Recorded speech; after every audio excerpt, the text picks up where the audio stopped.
It's taken some work, but I finally have them. The worst of the worst. That's great! That's just great! Now where the hell are we, huh?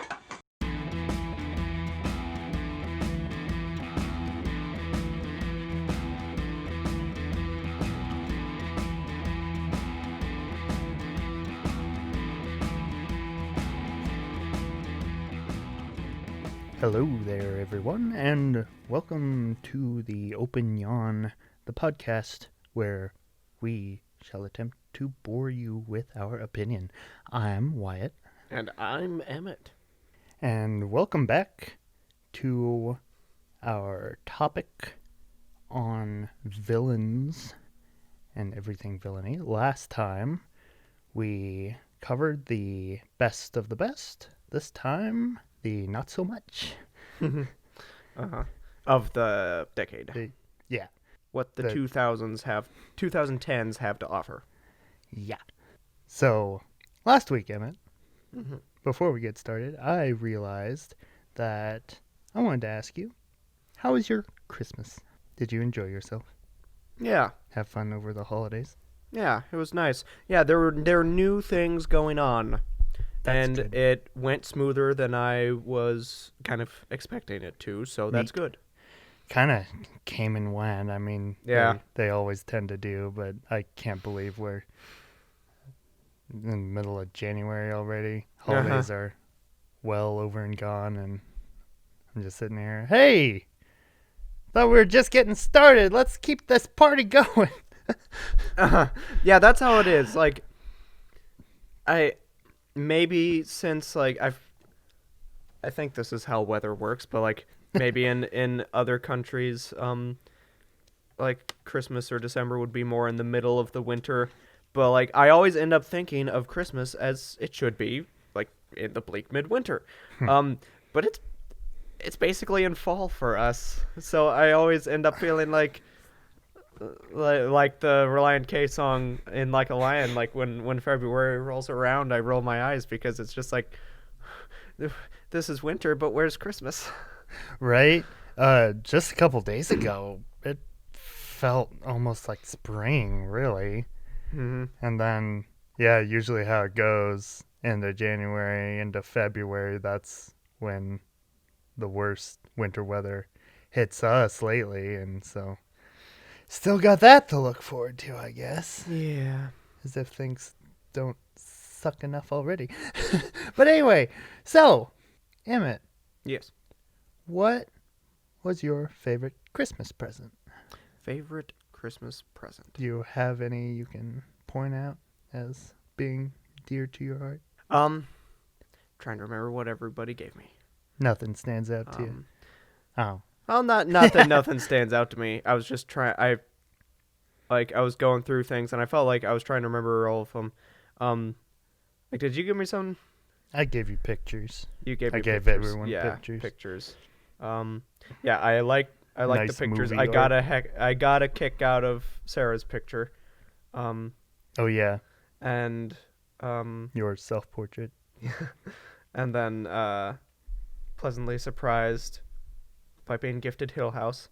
And then Tucker It's on record now. Tucker gave me a special padded mouse pad. Wait, he did? Oh yeah, he did. That And looked sweet. That looked That nice. that has been helpful. My wrist hasn't ached as much as it usually does while editing. Good to know. So- I will look into that for myself. I'm just like, hey, it's a nice little mouse pad. Like, I mean, I still have trouble with kind of having bad posture with my wrist, but I mean, just overall for me. the pad helps. The pad helps. But yeah, I'll tell you what the standout Christmas gift for me was, that I was completely shocked and in utter admiration by the fact that you gifted me with my very own Tickle Me Belschnickel.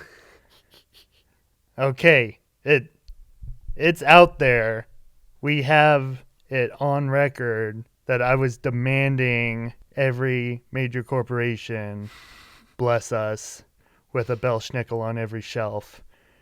Emmett heard my plea, and he handcrafted me like a cuddle size Belschnickel out of craft supplies. What'd you make that thing out of? Foam for one? Yeah, foam.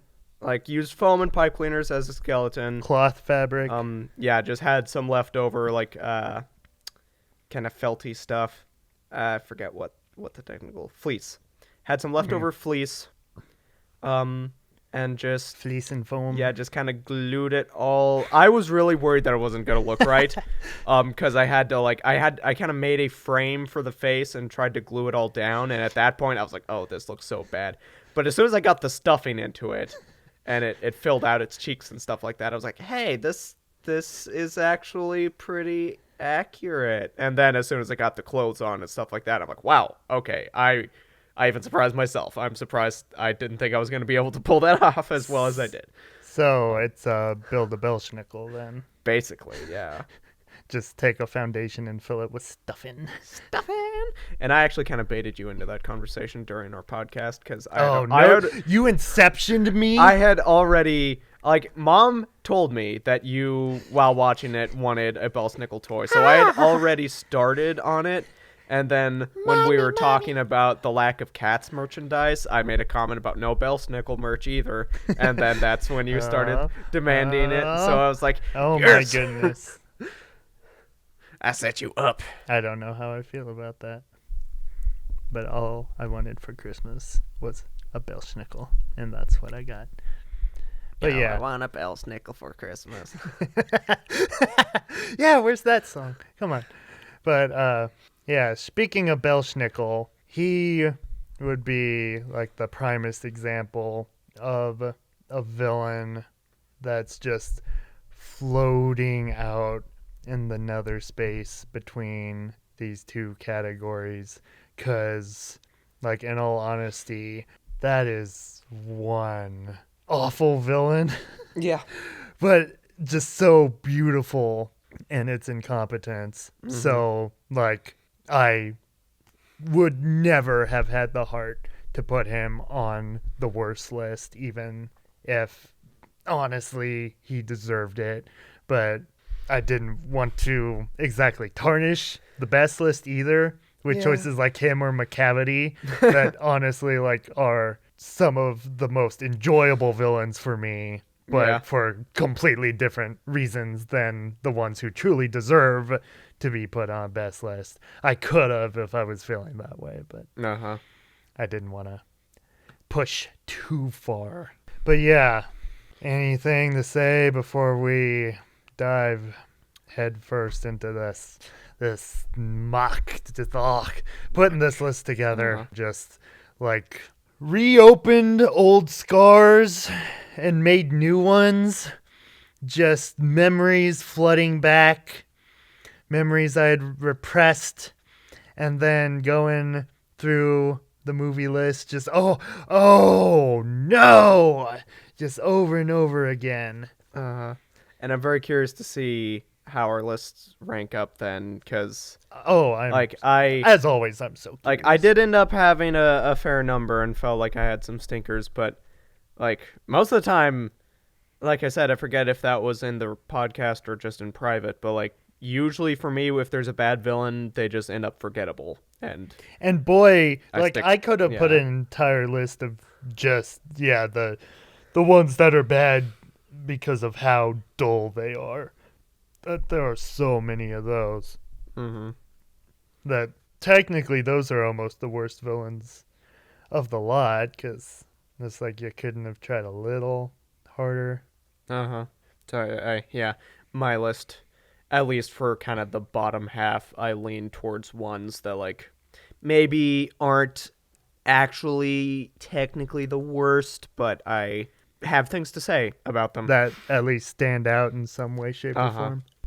Yeah, putting my list together, like, things changed drastically from the first draft all the way to like the 11th hour of finalizing the list. But yeah, there were a few like kind of late comers that I like maybe had a little check mark or asterisk by. and we're kind of in the honorable mention range. And then I think a little more on them. I'm like, no, wait a second, you're going all the way up, or reverse, like would be almost like top 5, and then oh wait, you're only at the bottom of the honorables or something like that. So technically, I put together a top 20.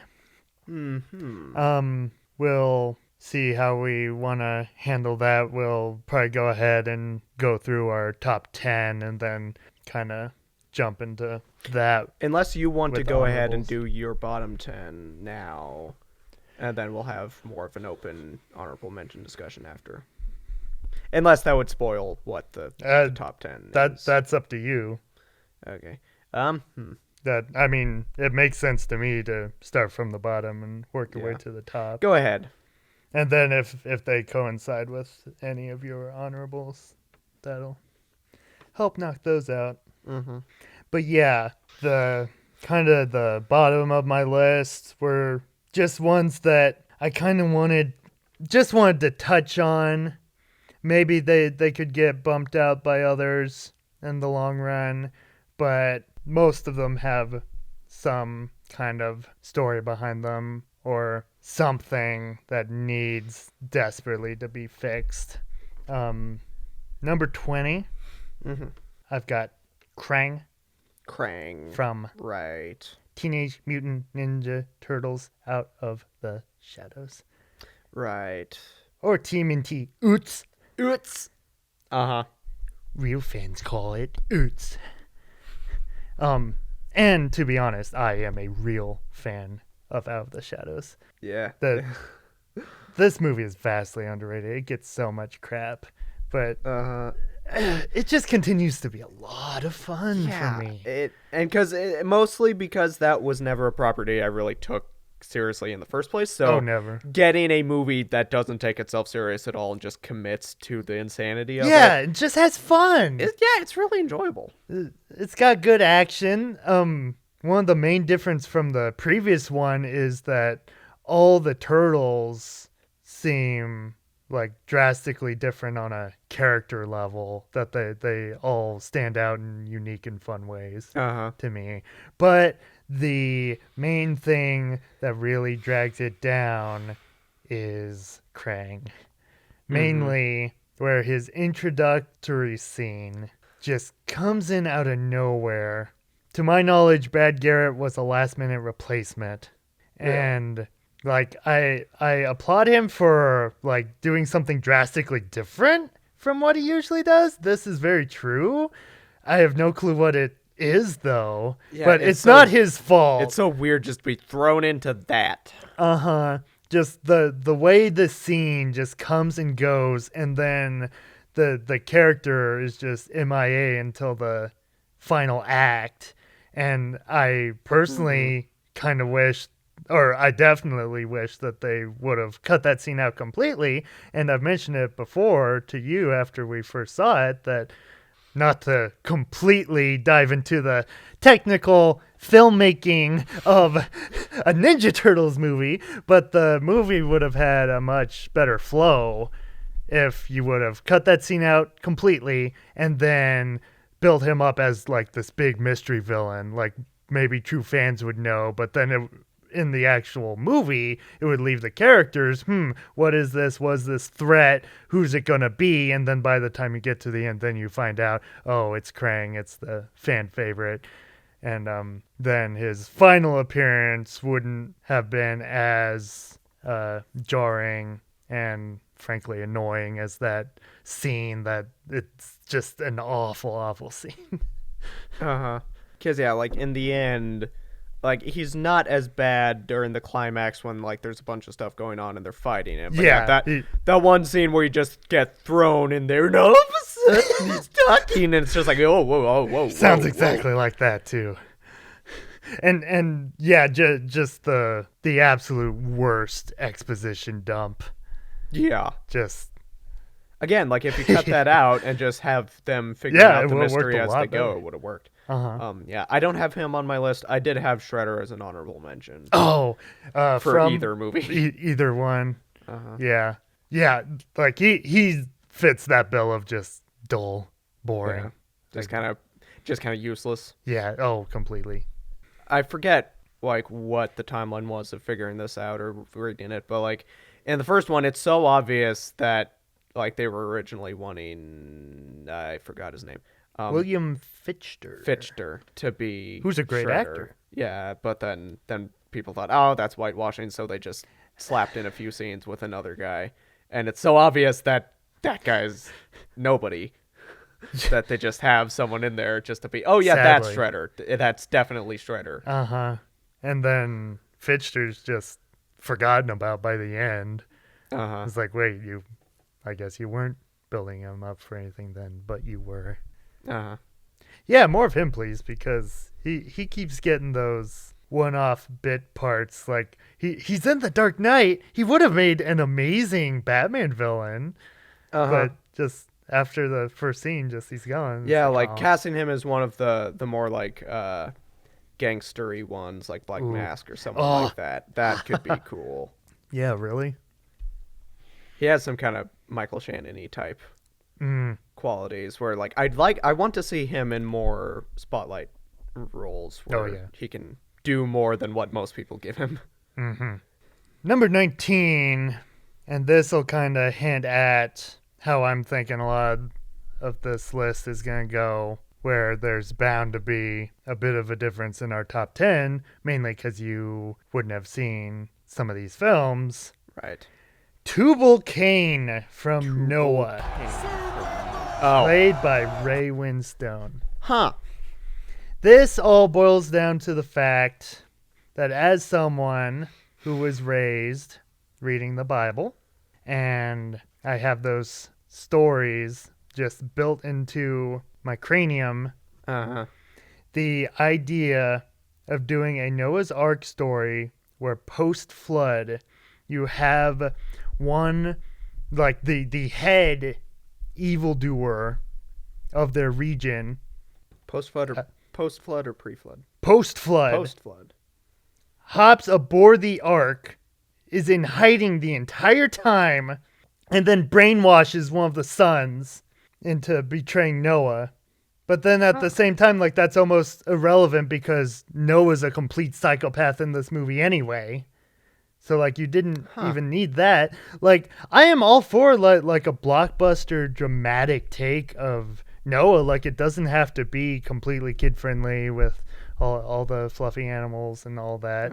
That if you wanted to turn it into a deep character study of, okay, almost the entirety of mankind has been obliterated and you're it, and you're stuck in isolation, left with all of that to soak up and think over while you're just waiting and hoping for things to settle out in the end.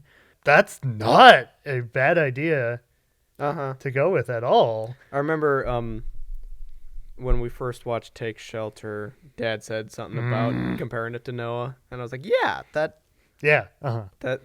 Yeah. something like that, where it's like, yeah, well, what would it be like for them to actually go through that, of knowing that something's bad's gonna come and you need to prepare for it? Yeah. Yeah, in my opinion, there's just so much of this movie that's so fundamentally flawed that it almost doesn't even matter, but it still makes me angry. Yeah. And lately it seems like we've been getting a lot of just odd Ray Winstone performances for some reason. And this one just accumulates to, "Oi, I'm Ray Winstone and I'm evil." I can't even remember what the heck happened to his character. It's like you want to focus on that kind of stuff instead of, I don't know, the animals. Yeah. Like you've got a boat full of every animal. Have a little fun with that, please. But anyway, moving on, number 18. At one point, this was a top contender, and then as I went on, he just kept getting lower and lower and lower because he's another one that's just so forgettable. Rowan. Who's Rowan? From Ghostbusters Oh, 2016. That guy has a name. Rowan. His name's Rowan. Rowan.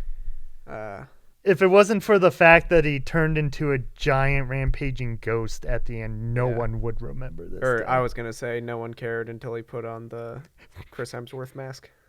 Yeah, that too.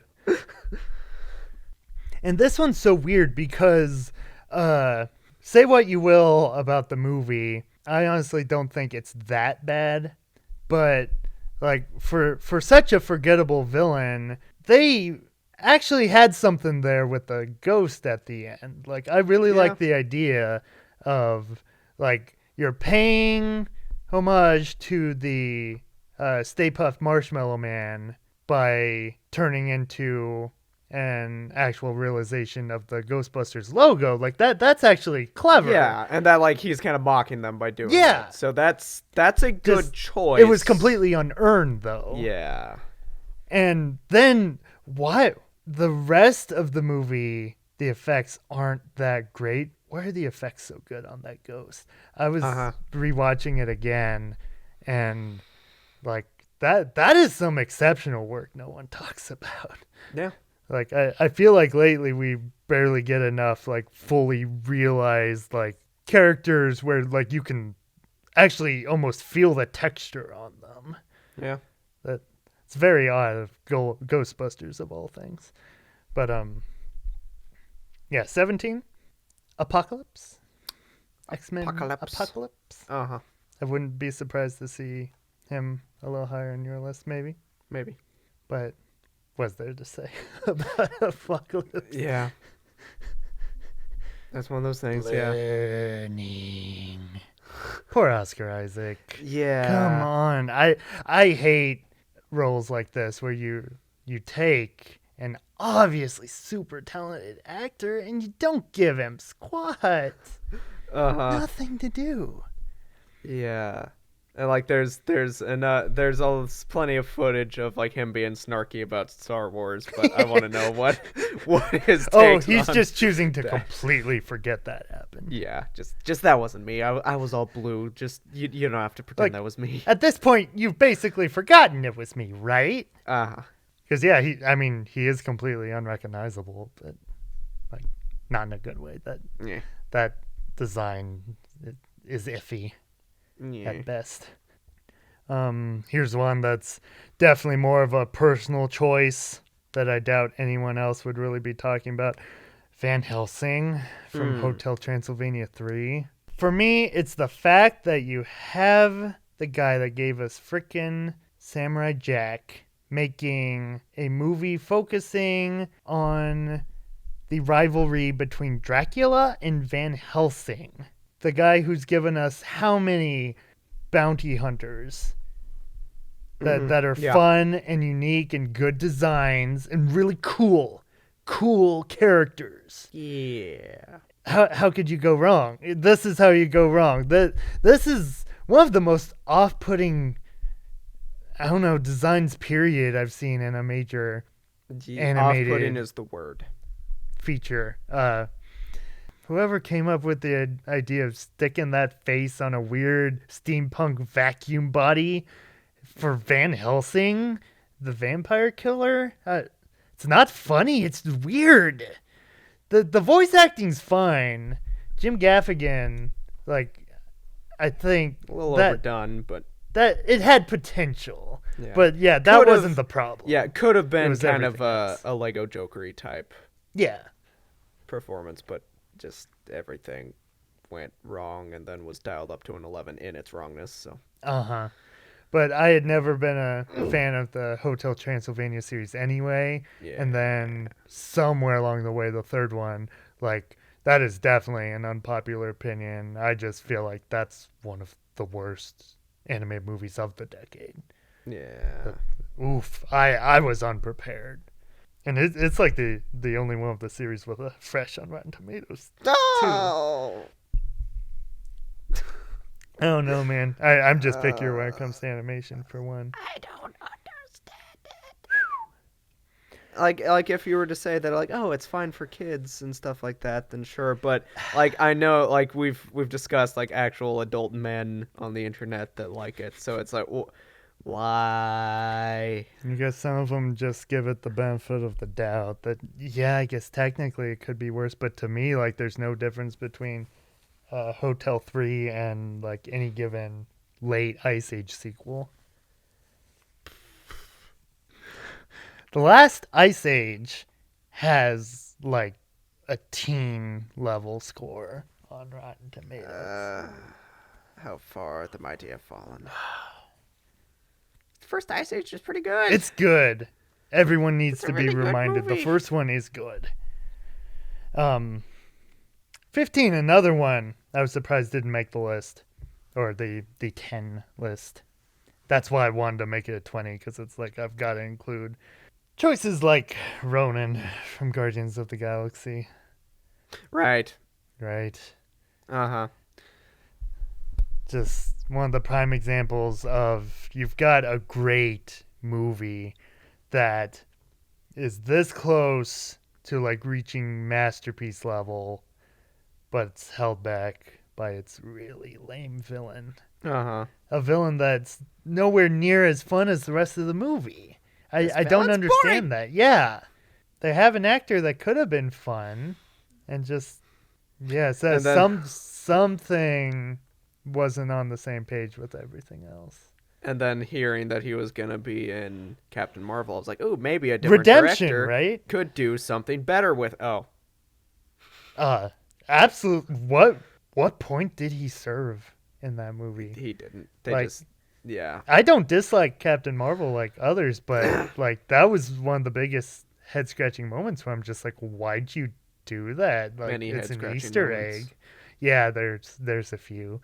But like just look at Clone Wars, like Darth Maul in Phantom Menace. That's a nothing, boring villain, and then you bring him back later and actually give us a reason to care about him. Boba Fett. Or in yeah, even Mandalorian. Boba Fett. Yeah. It's really weird that they missed the opportunity twice to do something with this character. Here's one that'll be a head scratcher for you and surely some others, because this entire movie is just a head scratcher for me. I guess his name is Felix Kendrickson Kendrickson. from the highly acclaimed film Black Klansman. Really? This character is one of the Klan members, Uh-huh. and you have some actors like is his name like Ryan Eggle that was Blacklist? Blacklist, who are taken semi-seriously, and like with his character, it's kind of like it's a little unsettling because he acts like just a normal guy, but he happens to be a Klansman. To me, that like hits the nail of like these people could be anybody. They could just be some random person you walk by on the street that looks completely normal, but then they harbor all these evil ideas. I like that, but then on the flip side, you have characters like this who are so cartoonish. More cartoonish than another Klansman is played by Paul Walterhauser, who I was previously talking to you about, who's in Cobra Kai, who's very over the top and cartoonish normally. And this guy out cartoonies him somehow. That this has to be the worst Southern accent I've ever heard. Oh. It's some of the worst acting I've seen in a Best Picture nominee, and no one really talks about it. That I'm really not a fan of this movie, which is an unpopular opinion for sure. And this characters and these choices are one of the main reasons that just I highly dislike this movie. So the actor's name I cannot pronounce. He's from Finland. I'm not familiar with the rest of his work. I know some actors are very gifted in accents.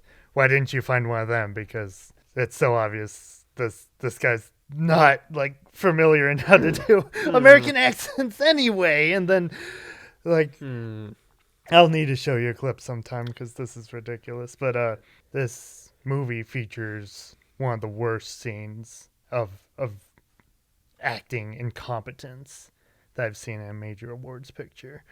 There's this scene when this character is in bed with his wife, I think I remember you complaining talking about this earlier. no one talks about this. To me, this is like on the exact same level as like the worst cheap Christian or Hallmark movies that people always make fun of. That it's choices like this where I'm like, when you look at all the moving pieces, yeah, it has some great acting. Like Adam Driver is a really good character and is really good as he usually is in the movie, and yeah, he deserved the nomination. But then, yeah, you have like easily like Razzie worthy acting here that's so embarrassing. Oof. And yeah, I just want to use this opportunity to kind of be a therapeutic moment for me to just rant about some of these things a little bit. Just get off my chest. Okay, it's gone. Number 13, Jafar from Aladdin. Yeah. Yeah. Here's one I think we can all agree. Yeah. It's all from the actor to the complete embarrassment of effects at the end. And like Completely laughable. Unpopular opinion, but like we were never that crazy about Jafar in the cartoon. And so then taking a character that I was never that fond of and then butchering it, it's like, it got worse. Yeah, before this movie, like we had never been the biggest Aladdin fans because it wasn't one that we were like regularly accustomed to watching in our youth. Yeah, a lot of Unlike some of the others, like the ones that was sandwiched between like Beauty and the Beast and Lion King, those were our go-tos. a lot of Disney movies, when people like have theirs that they consider classics, it mostly has to do with what you grew up on. Yeah, the fact that we didn't have the highest praise for the original, and then the new one comes out and just leaves me like completely retextualizing how I see the the original as that. Made it a lot better, that's for sure.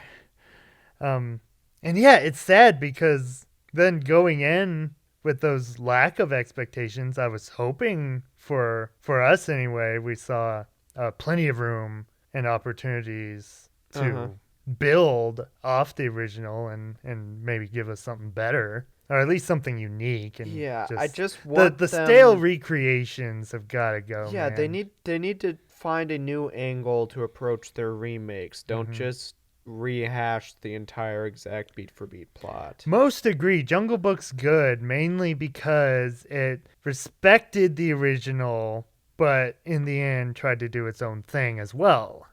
I don't know if that would have really worked with movies such as Lion King, because, like, honestly, I wouldn't want them to veer too far off the path of the original and, like, just give us a bunch of made-up junk that isn't good, but then instead of that, you just give us the same stuff that's in the original, just not as good.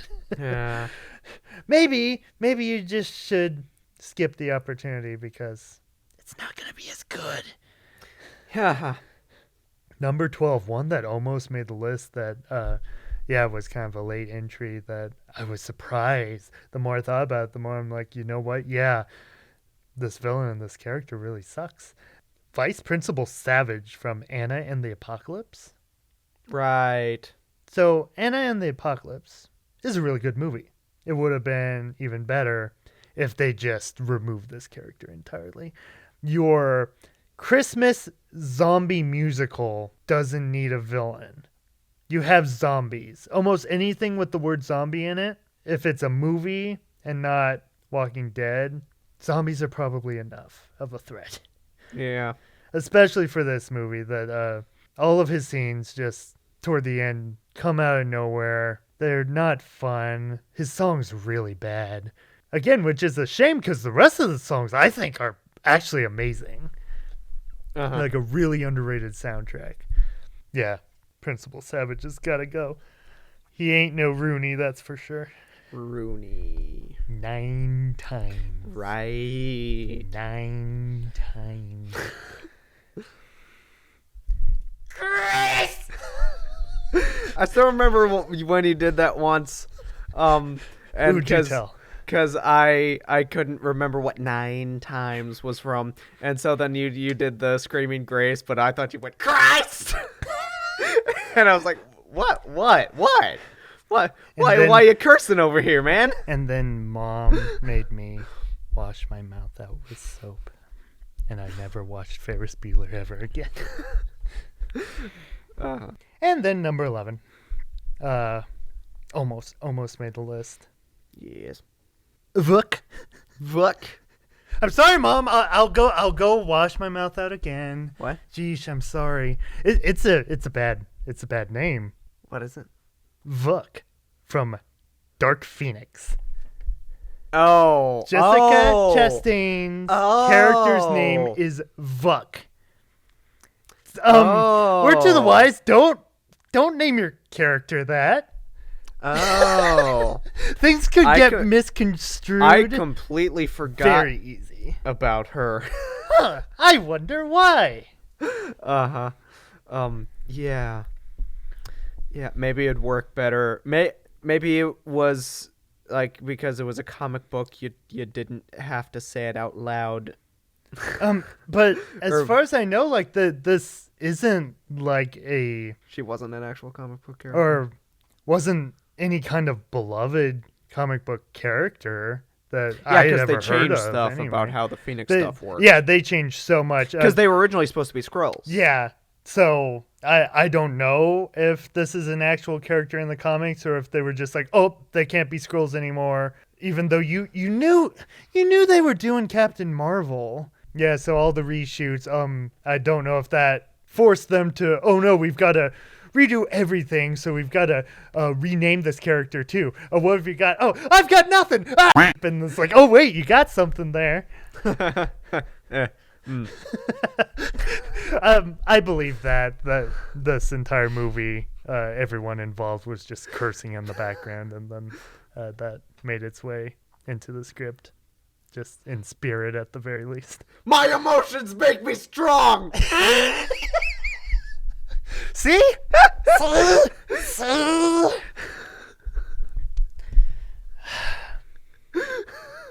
But yeah, what is there to say about Vuk? Well, let's start. For one, she's not very nice. 2, she's not in a band. That's it. A little Parks and Recreation joke there for you. Uh-huh. This character's nothing. Which stings, because, like, it's funny, at one point I thought Jessica Chastain was a very good actress, and then lately what else was there post Molly's Game where I thought she knocked it out of the park there, and then, like, she keeps showing up in, like, mediocre to bad movies. I'm like, what's going on here? Uh-huh. Sadly. Yeah. Kind of the same with Jennifer Lawrence. Like, for a while there, she was just knocking every role out of the park, and it's like, wait, do you not care anymore? And I don't know if it's the script, I don't know if it's them. Yeah, it's hard to say. I won't blame Chastain for Dark Phoenix. Yeah, Dark Phoenix was just kind of An ill-fated venture anyway. like I said, the character's absolutely nothing. Uh-huh. But Stand there, be an alien. show absolutely zero emotional response to anything that ever happens ever. That's What a fun how role. you act. Yep, that's acting. Acting sometimes is not acting at all. Yay. Okay, so that's my bottom 10. So we'll see if any of those show up on your side of the valley. Yeah, I'm curious to see what all your top 10 consists of, because I figure you have a lot more options to choose from since you have either seen more movies or have Little wider remember of a library. remember more of the stinkers than I do. Yeah, I did my homework here. I really wanted to do my best to get like a wide variety of characters that weren't just, I don't like this villain because they're bad and boring, and this one's also bad and boring. So we'll see. But all right, now since I've done all the talking, who's your first one up at number 10? Number 10. Number 10. I pulled a Yui from last time. A And Yui? have my number 10 be a twofer. So okay. Now I get to do all of the talking. Yeah. Yeah. And this one, or these two, are, like I said, ones where they're not the worst. And why are they on your list, you doofus? Well, you know what I mean. Continue. Like, they're, like, you could, the argument could be made that they're not the worst, but The point is they have to bug be me- the worst for you. They bug Yeah. me for reasons that I shall get into now. Let me know why Yes. they're so bad for you personally. That's the whole point of It any of mostly these has to lists. do with failure to deliver. Uh-huh. Oh, The first one is Azog, the Defiler. Azog made your list. Ooh. Yeah, and mostly because, like, in Unexpected Journey, I like what they're doing. Because I do really like Unexpected Journey, and we will get into the Hobbit sequels whenever we talk about sequels. So I won't go into it too much here. I'll just stick specifically to Azog. Do we But yeah, have to, though? Yeah, pretty good design, good voice actor and motion capture. I really like the flashback sequence, and I love the idea of an extended Middle-earth world story idea of just an orc that's dedicated to hunting down a certain line of dwarves. So Yeah. now you have the main hero that's like the last in the line. That's like, okay, I just have to ward off this constant threat. That is a really good idea. It does not belong in The Hobbit, though. And in Unexpected Journey, it kind of works because, like, you don't need to split it into multiple movies, but, like, for that movie, it makes sense that they needed to add some extra conflict. Yeah, I totally agree. But with each successive sequel, it becomes so obvious that it was completely unnecessary. Because, like I'll admit, the Hobbit is a pretty slow burn. It's mostly just kind of wandering around for the first half. But then once you get into the last act, there's a lot going on. So you need to set up the pieces that are actually in the story. But, like, with each movie, since they stretch it out so long, they have to add a lot of elements to bring in extra conflict, and it all becomes so useless. So that's why I have him on my list, because by the end, by Battle of Five Armies, he is so useless. And, like, technically the other orc villain is probably worse, but, like, he's an example of one where, like, I can't even remember. He doesn't do anything. He just stands there. So I'm just like, yeah, this was completely unnecessary for this movie. Uh-huh. That's honestly kind of a surprising choice for me. While I was prioritizing my list, my brain did flicker over to the Hobbits for a hot second. And if I were to include any characters from the Hobbit, at one point I was going to include is the Randuil Lee Pace's character, Possibly. kingly king elf, who he's a villain definitely in Desolation for sure. Yeah. And then he kind of gets, I don't know, he doesn't get better by battle, like character-wise he does, conceptual and screenwriting-wise, no. But I would have been more likely to include him or the frickin' mayor of Lake Town or whatever He he's is, supposed yeah, to be. the master of Lake Town. Master, that's it. He's who's just such... uh-huh. The fact that characters like Yeah. that and God strikes you down at the very mention of Alfred. Never. Oh man, that to me that's my Jar Jar Binks. I'm like, what were you even like? A complete embarrassment that I can't fully fathom actually happened.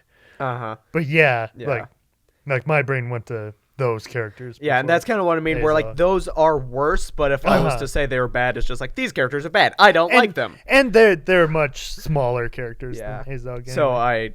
I chose Azog because I have something to say, and I thought it could be an interesting discussion. So that's the main reason why I put him on here, because I wanted to get this off my chest, even though he's not the worst. Because part of why he's so frustrating and he's on this list is because I actually like him. And you could have done something with him. You could have built him up to be a real threatening presence in the actual battle. Yeah, you could have. Have him ride a freaking sandworm. Yeah. Come on, something.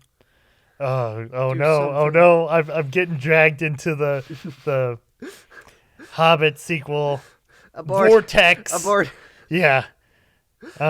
Last thought though. Honestly, you think Alfred has more screen time than Azog in the Battle of Five Armies? Yes. That wouldn't surprise me. Definitely. Why? Okay, moving on. Please, fast. Okay, so the 10 and a half your tie, yeah. is a similar situation. It is Evil Endeavor. Okay, I'm that Andy Dwyer meme right now. Okay, from Incredibles 2. Yeah. So yeah. You did it. Okay, see, that was another one like Hobbit. I was just like, I'm not gonna touch it. I'll just leave it be. But since you went and put that idea in my head, yeah, go ahead. Yeah. Yeah. So I think a lot of it is just at this point, I have been getting so burnt out by the Disney twist villains. So many. And Incredibles needs more. And yeah, because I do feel conflicted, because I do enjoy Incredibles 2 for the most part. Just do you now? It's not it sucks in comparison. I really desperately want to enjoy it. Like everything kind of like going along. It's like, okay, I can be along for the ride. This is fun stuff to inhale.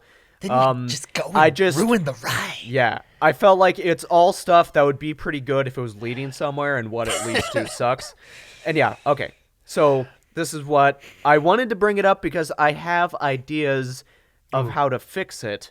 Ooh. The problem is that like even though these are good ideas, then it ends up making me dislike it even more. So from the beginning, I know I've been saying, I had made comments at some point that she should have just been working with the screenslaver. So like she had given him gadgets thinking that she could kind of use him and manipulate him, but then he got out of control. So you could still have kind of a twist villain of her being a bad guy, but then there's still a bigger threat that they all have to face, kind of. Like the Mirage character for Incredibles 2. But like take it in a different direction, so it's not just but a like repeat. a similar role where like she kind of draws in the characters, but then they don't know, they just realize they can't trust her or something like that. But like she is in more of a position where she thought she was in control. But then, and this is what I thought of just thinking up this, like basically just this week. Okay, so Bob Odenkirk. And I didn't know who he was when we watched this. Now I feel mad that they wasted him. Now you live in a post-Bad world. Now I live in a post-Breaking Bad world. And it burns, doesn't it? So Bob Odenkirk hires the Incredibles. This is what I would do. He knows his sister is shady. He wants the Incredibles to investigate her, and he does want to help superheroes. He's using that as kind of the guise, but he secretly wants them to take down his sister without involving the police because he doesn't want to besmirch the family name. So then the Incredibles end up kind of having a dilemma of, do they want to cooperate with the police and then kind of threaten his family business, or do they want to go along with him and try to reach her on a more personal level, even though it wouldn't necessarily be as good for supers as a whole. And you wouldn't even need to change that much about the overall story or her plan. Just already thinking of that, it's like that already adds so much more nuance. So you're saying have it be clear from the beginning instead of, oh, whoopsie, Yes. you didn't see that coming, did you? Have it be clear from the We beginning. all saw it coming. Have that be part of the character development that he knows about it. You could even still maybe, like, he knows about it, but maybe she doesn't know that he knows, so you could still send Mrs. Incredible undercover working with her, maybe. And so there's kind of a dilemma of her, like, getting to know her. Now, see, to me, that feels like a much better way to, like, kind of repeat the familiar beats from Incredibles, as most sequels do, while putting a fresher spin on it than what the one we got did. Yeah. And I forgot a tangent I was going to go off of. Originally, I was going to do this before to kind of set the stage of what these type of characters are. But since it's on the same topic, basically, I'll go ahead and say it. So yeah, I recently replayed Batman Arkham City. Oh. And so that got me watching a lot of videos talking about those games and breaking down their legacy.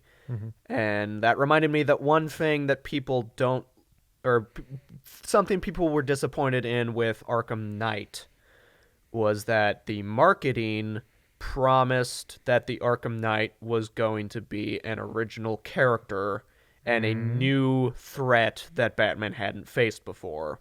Okay. And then the game itself is building him up like, oh wow, he's an intimidating guy that knows all of Batman's styles and secrets. So who's he gonna be? I think I know where this is going. Where's it going? Yeah, I didn't know if you knew who Jason Todd or the Red Hood.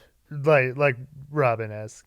Yeah, kind of like the more extreme version of like a Robin Nightwing type situation where he went to the dark side. Okay. But yeah, so yeah, they're building up like, oh no, who's the Arkham Knight going to be? Reveal, oh, it's Jason Todd, and then the rest of the game you're just fighting Red Hood basically. Oh, okay. So everyone was like, you promised us a new and intimidating villain, and instead you just twist reveal, oh, it's this character you already knew was a bad guy. So, and a lot of people really hated that, and that's kind of how I felt with Incredibles 2, where I'm like, oh, you built up Screenslaver as being an intimidating presence. I was intrigued. I wanted to know who he was, what his backstory was, and then, mask? oh, what do you know? Twist reveal, he's just a puppet for the character that we already know. We already know her backstory. We're already assuming that she's going to be a villain. It doesn't really add anything to the story. That's why I'm not inclined to want to rewatch that movie, because honestly, the best stuff about it is the stuff revolving around Screenslaver. Like when you think that is the main antagonist, and they're setting that up, that stuff is pretty good. It's really intriguing. And then the payoff is just so underwhelming. The fact that it's not a character is just boring. And then bad guy with a mind control plot. How original. It makes me want to start going into the Professor Woolley spiel from Community about like, oh, I created the network of schools, and then one day I invented a fake course to get a free credit. To keep up the lie, I had to create a fake teacher who needed other fake classes that needed to be filled with other fake students, and so on, and so on, and so on, etc. Did you just mispronounce etc.? My Latin class is fake, Jeff. Like all my classes, like my life. Aren't you listening? And then what he says when then everybody admits that they know what's going on, just, oh, thank goodness, that character was killing me. Just...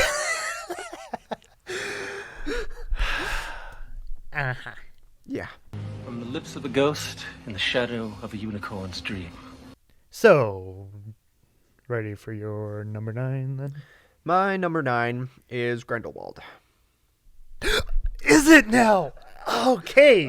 This is interesting. Like, again, a similar situation where what bugs me about it is you could have done something good with the idea of like a kind of sort of wizard Nazi, like. See, you say the words wizard Nazi, and I'm just automatically intrigued. Yeah. I'm like, all right, like even Give me though what we've you got. even though we've seen like dark wizards with the original Harry Potter, like I really like the idea of like dark wizards, but then in the 40s aesthetic, or is it 40s or 20s? 40s, World War II, right? Yeah, Yeah. they were setting up World War II in the I last forgot one. which World War it was. Okay, yeah, World War II, Somewhere around there. somewhere around there. I really like that time period and idea of setting up what the wizard world was going through in World War II was a really good idea.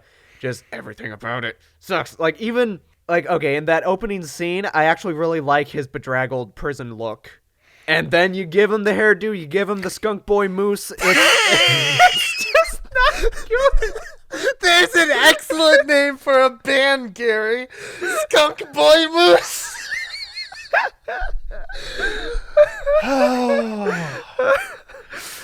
Continuing. Yeah, and just that movie is so meandering. Like the second one is so meandering, and everything he does is just going around talking and talking and more talking, and it's just I don't care. So have you come down a bit harsher on that one lately? 'Cause Yeah, like when we first saw it, like we were some of the only ones who were like, that wasn't that bad. Yeah, it's another one. It's funny how many times this has happened, but varying levels. Lot lately. But like That Grindelwald, Rise Rise of Skywalker. of Skywalker, Dark Phoenix, Assassin's Creed. Dark Phoenix, I'm still inclined to Yeah. give a pass. Like, Just there- I do find enjoyment in making fun of it as well. They're all on different levels. Yeah. But they all repeat a similar formula of going into it. Oh, people say this is going to be really bad. Watching it. Oh, I enjoyed that more than I was expecting to. That More than I was actually expecting. may is have been the key. good. Watch it Very. on home video. Oh, Ah. now I kind of see it. Right. Like, yeah, some of them like Dark Phoenix or Assassin's Creed. I'm still like that. Yeah, I still it's still kind of, it has a place, kind of. But then Rise of Skywalker, watching, I was just like, oh, this is bad. This is so bad. I shouldn't have watched this again. JJ, your Star Wars movie, woof. Basically, JJ. Ew. And then, yeah, it was mostly just really boring. Mm-hmm. And Grindelwald is mostly just a really boring villain. Where are those beasts, man? Yeah, I like want some beasts. okay, I don't know what the third one is going to entail, if it's even going to happen. But Mads Mikkelsen was confirmed. Yeah, last I Okay. saw. Yeah, That ain't gonna save anything. it's not going to though. save it. But like again, thinking of the potential, like Yeah, if you had definite potential. like if you had kind of like scrapped the potential relationship with him and Dumbledore, scrapped that, just maybe made him a slightly more like original character. I mean, he is an original character, but you know what I mean? Like a character that you could do whatever you want. It doesn't matter what the previous lore was. And then like had someone like Mads Mikkelsen's from the start and went with more of like a bedraggled, creepy wizard route. That could have been interesting. Mm-hmm. Yeah. And in the first one, it has a similar type of quality, what we were talking about before, where it's like, oh, Colin Firth, not Colin Farrell. Colin Farrell is like Colin Firth would have been a better choice too. Yeah, like I could actually see him if they were going for like a talking villain that is mostly dangerous because of like kind of His swaying eloquent people words, to his side, which is ironic given his Best Actor win. yeah, that's funny. But I could actually see Colin Firth being kind of a shifty wizard. Yeah, now you say that works. Yeah, but yeah, like it's another situation where like, oh, Colin Farrell is kind of an interesting villain. He sure was. in What that are first they one. building him up? Oh, he's just the character that we already knew was gonna be a bad guy. That's fun. He's Johnny. You know what's weird? Yeah. I'm not sure if you're aware of this.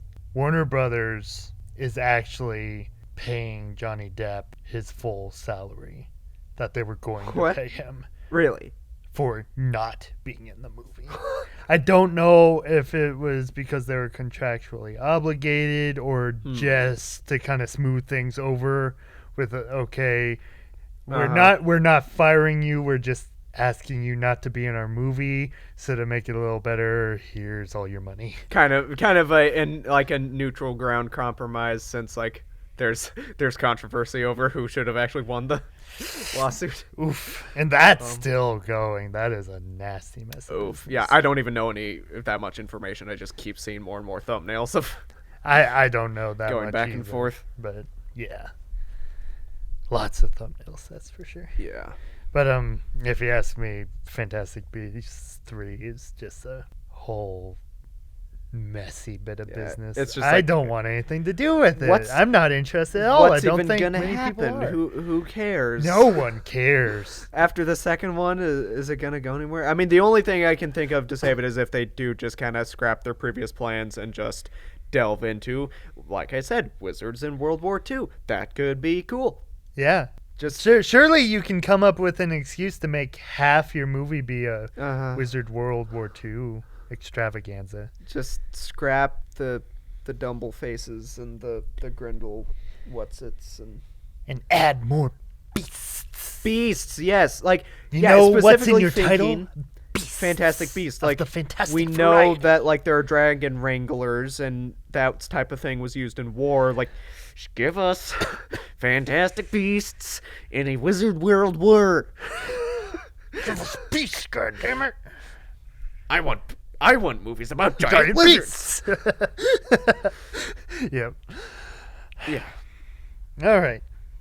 Okay. What's your 9 and 10? Number 10. I am so intrigued going forward. I'm thinking we're going to have like substantially different lists cuz yeah, if it wasn't already obvious, I don't have any of those characters. Okay. And you won't have some of mine. Number 10.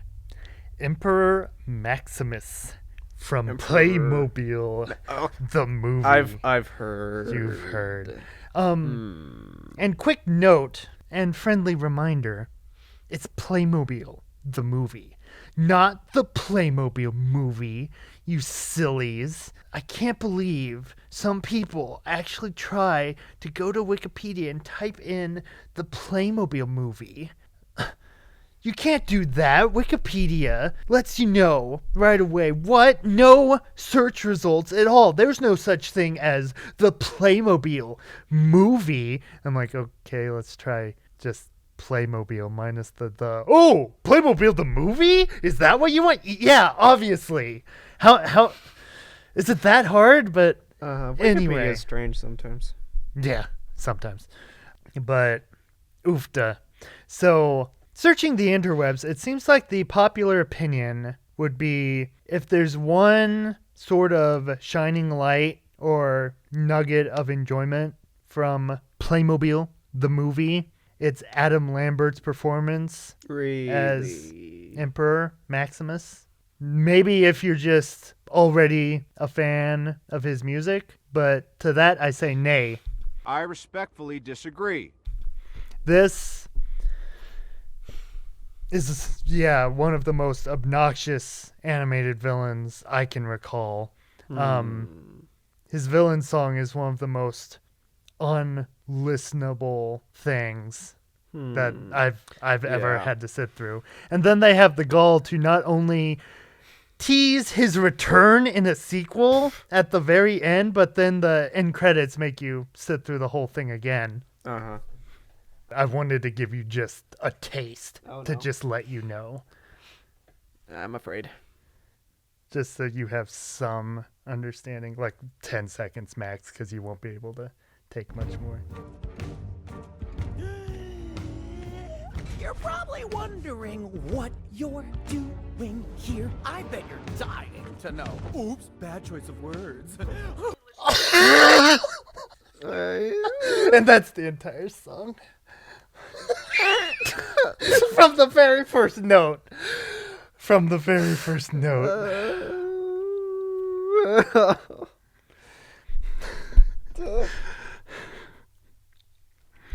It makes me think of if Olaf tried to sing Common's song from Smallfoot. Yeah, that checks out. The really sad thing is the animation's good. Like it's not just They look better than I was expecting. like, it could be better, whatever. That's really not bad. But yeah, like as with about everything in that movie, everything's so undercooked. But then, yowza, yeah, I couldn't stand like a single frame of his screen time. It just got right under my skin. Uh-huh. Okay. So the complete opposite of like a hyperactive, flamboyant character in a children's movie. Mm-hmm. Number 9 is, I guess, I'll refer to them as the mysterious cloaked figure The mysterious cloak from Artemis Fowl. From- Since we are given leeway to include 2020 movies. I sent Emmett into a coma. Can you talk me through this experience, Emmett? No, you can't find the will. Okay, so first off, has to be the most pitiful excuse of a villain on this list. But at the same time, like, it's a character that hardly even matters anyway, so that's why it's not higher. Yeah. But like, this villain is so inconsequential, you don't even see their freaking face. I forget, was it like in the books, wasn't that character annoying too? Okay, see, that's the thing. Even though they Later definitely on count. in the movie, they reveal them to be Opal Kaboy, who is a major villainous presence in the later books. Not the first book, later Yeah. books. And Because I only read the first 2, and I think she was only like a very side character. the thing is, she's a completely, utterly different character than the one portrayed here. She's not a raspily voiced... I guess if you're gonna say the Aculos a dozen times, Aculos. you have to. You have to say it with a raspy voice. The Aculos. Yeah. Saying the Aculos over and over again really wears you down. Over and over can really wear you down. You have to be either Opal or Judi Dench or Josh Gad, and they all have inexplicably raspy voices. But the main thing that's horrible about this choice is the fact that by introducing any kind of other villain in the first Artemis Fowl movie, that's a completely ridiculous choice to make, because in the first Artemis Fowl book, Artemis Fowl is the villain. He's the antagonistic figure. Uh-huh. There are other characters that are kind of outside forces that the main characters have to go up against. But yeah, by fabricating this character out of nowhere to include for whatever reason, it just takes more away from Artemis, who then in this movie, he's not even remotely a villain. Yeah.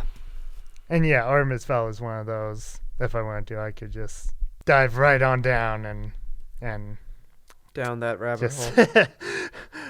Yeah. let out all my pent-up thoughts on that, because the sequels, like almost all the sequels, I'm like, if you had the right person behind them, you could make an entertaining enough movie there. But the first book is the main one where it's like, that could have been like an excellent standalone feature. Like, I wouldn't even worry about trying to make a franchise out of it later, but it's like, in this day and age, you want a fantasy franchise, so why don't you try your absolute best to make a great first movie that would make people excited for more? Yeah. Probably enough said there. All right, your 8. Yeah, okay, so looking at it now, I think I'm gonna actually go ahead and reverse my 7 and 8. Because I hadn't. Interesting. I- A switcheroo. Yeah, already. I hadn't. I guess I should. I could use a little more effort put into my lists probably, because usually there's stuff where then when I'm looking at it once we're actually talking about it, Oh, I'm so offended. then I'm like, I probably Do could you have. not care thought a about what little we're more. doing here, Emmett? Okay, so number 8, Yes. I have Ava Page from the Maze Runner movies. Who? Exactly. That's the thing. Okay. Patricia Clarkson? Is that her? Is that the actress's Maybe. name? Yeah.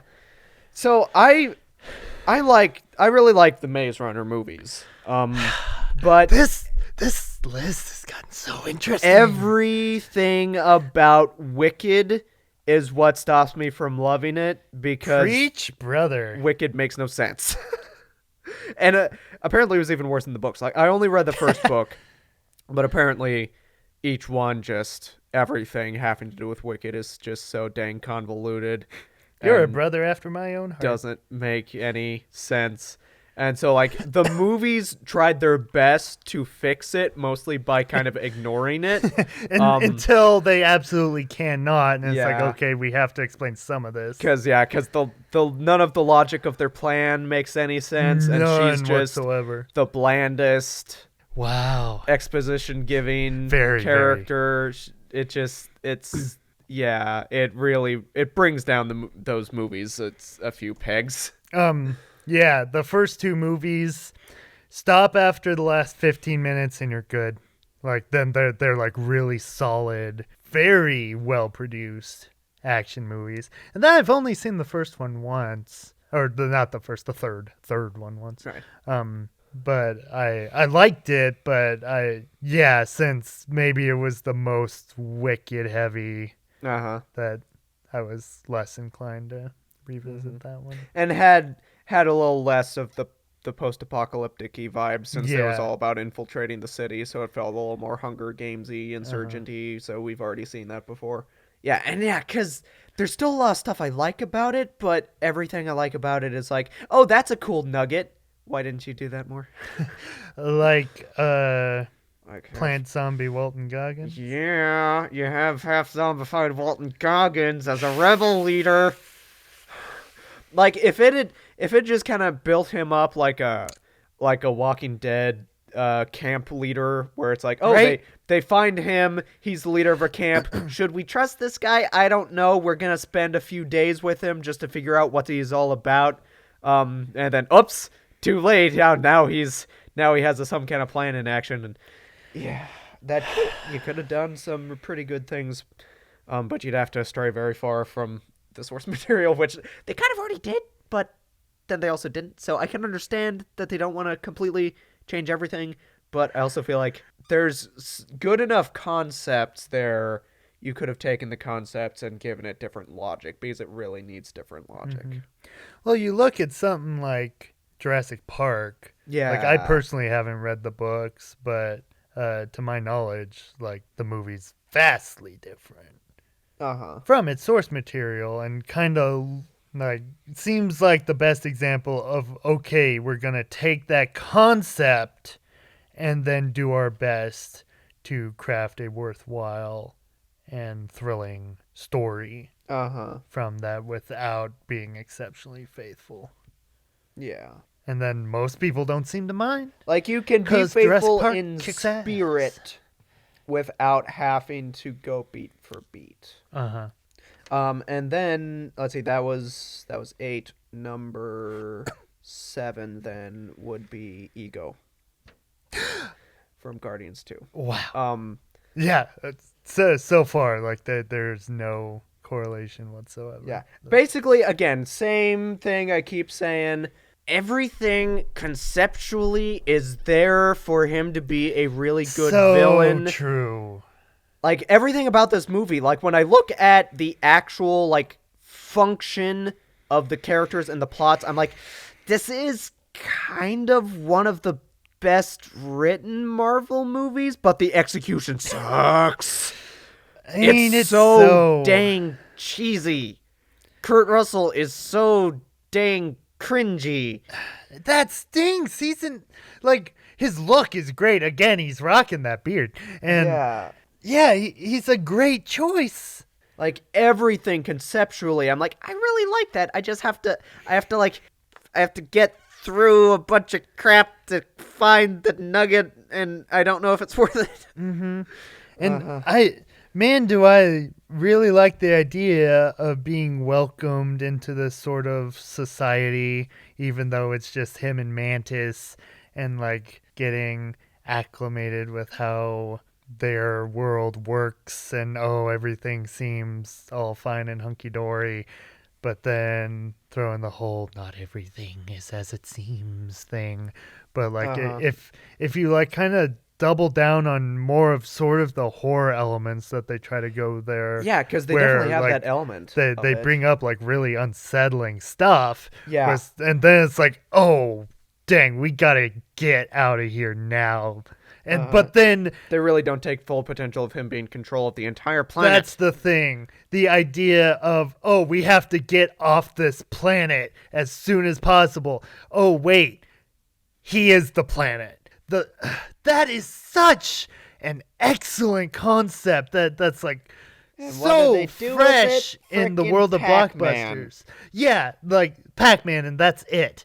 Like, you could have done so much. Like, if half the movie was just, we have to get off this planet that is a person. You may defeat Kurt Russell, but then he just soaks himself into the planet itself.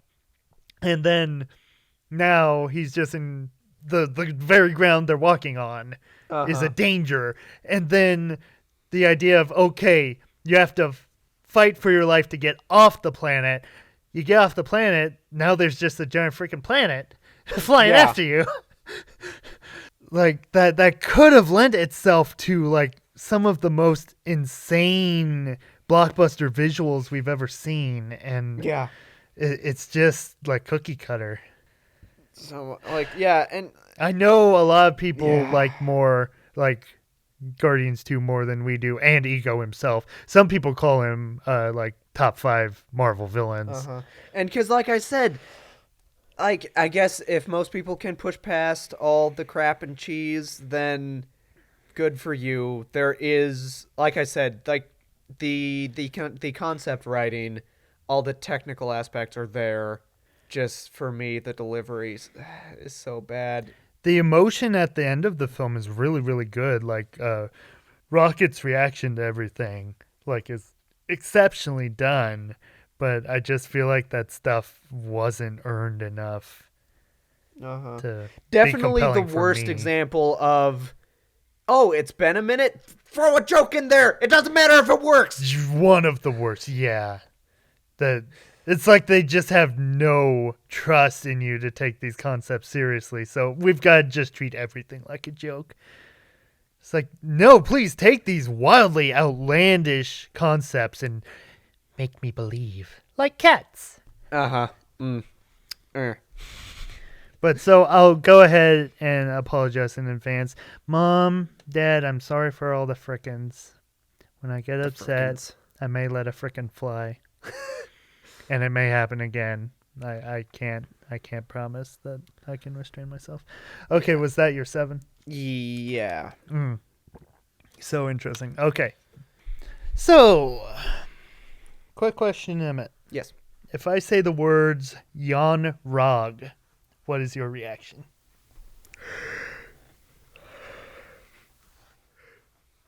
I don't know what to do for Rog. For Rog? Yeah. I yawned. Oh, you yawned. Okay. And then I don't know what to do for Rog. So you don't know what a Yawn Rog is? No. Yawn Rog is the name of Jude Law's character from Captain Marvel. You didn't remember that, did you? Because I sure didn't. So that's my number 8. A character that should leave most going, oh yeah, he was the villain, wasn't he? That's exactly me. I'm like, oh, he was in that? Because everyone remembers Ben Mendelsohn's scroll. Yeah. Because he was really good. He wasn't the villain, but he was good. But yeah, that's the thing. So this is going to be the start of, it's not the only example here of Disney twist villains making their way over to the live action realm. Like putting this list together, I realize it's not an animated problem, and most of those are like still competent enough villains, just nothing exceptional. Like when I started looking over their live action content, I was like, oh wait, this is where the real stinkers are. Because yeah, like about everything with Ben Mendelsohn's character is pretty great, and then oh wait, he's not the villain. Otherwise, like I remember the first early reactions were like, oh, Ben Mendelsohn's one of the best Marvel villains. I'm like, oh, I'm looking forward to that. Then watching it, yeah, he was great. He was not a villain. Not the villain, yeah. And I liked that. About any opportunity with a twist villain is not inherently a bad idea. Just you gotta nail that execution. And like by the time they get to the twist, like it's like, okay, cool, now I'm rooting for Ben Mendelsohn, but what's Jude Law's plan? Like he doesn't like scrolls. What does he care? What's his And- deal? and Was then- he a character before? And after the fact, what does he do?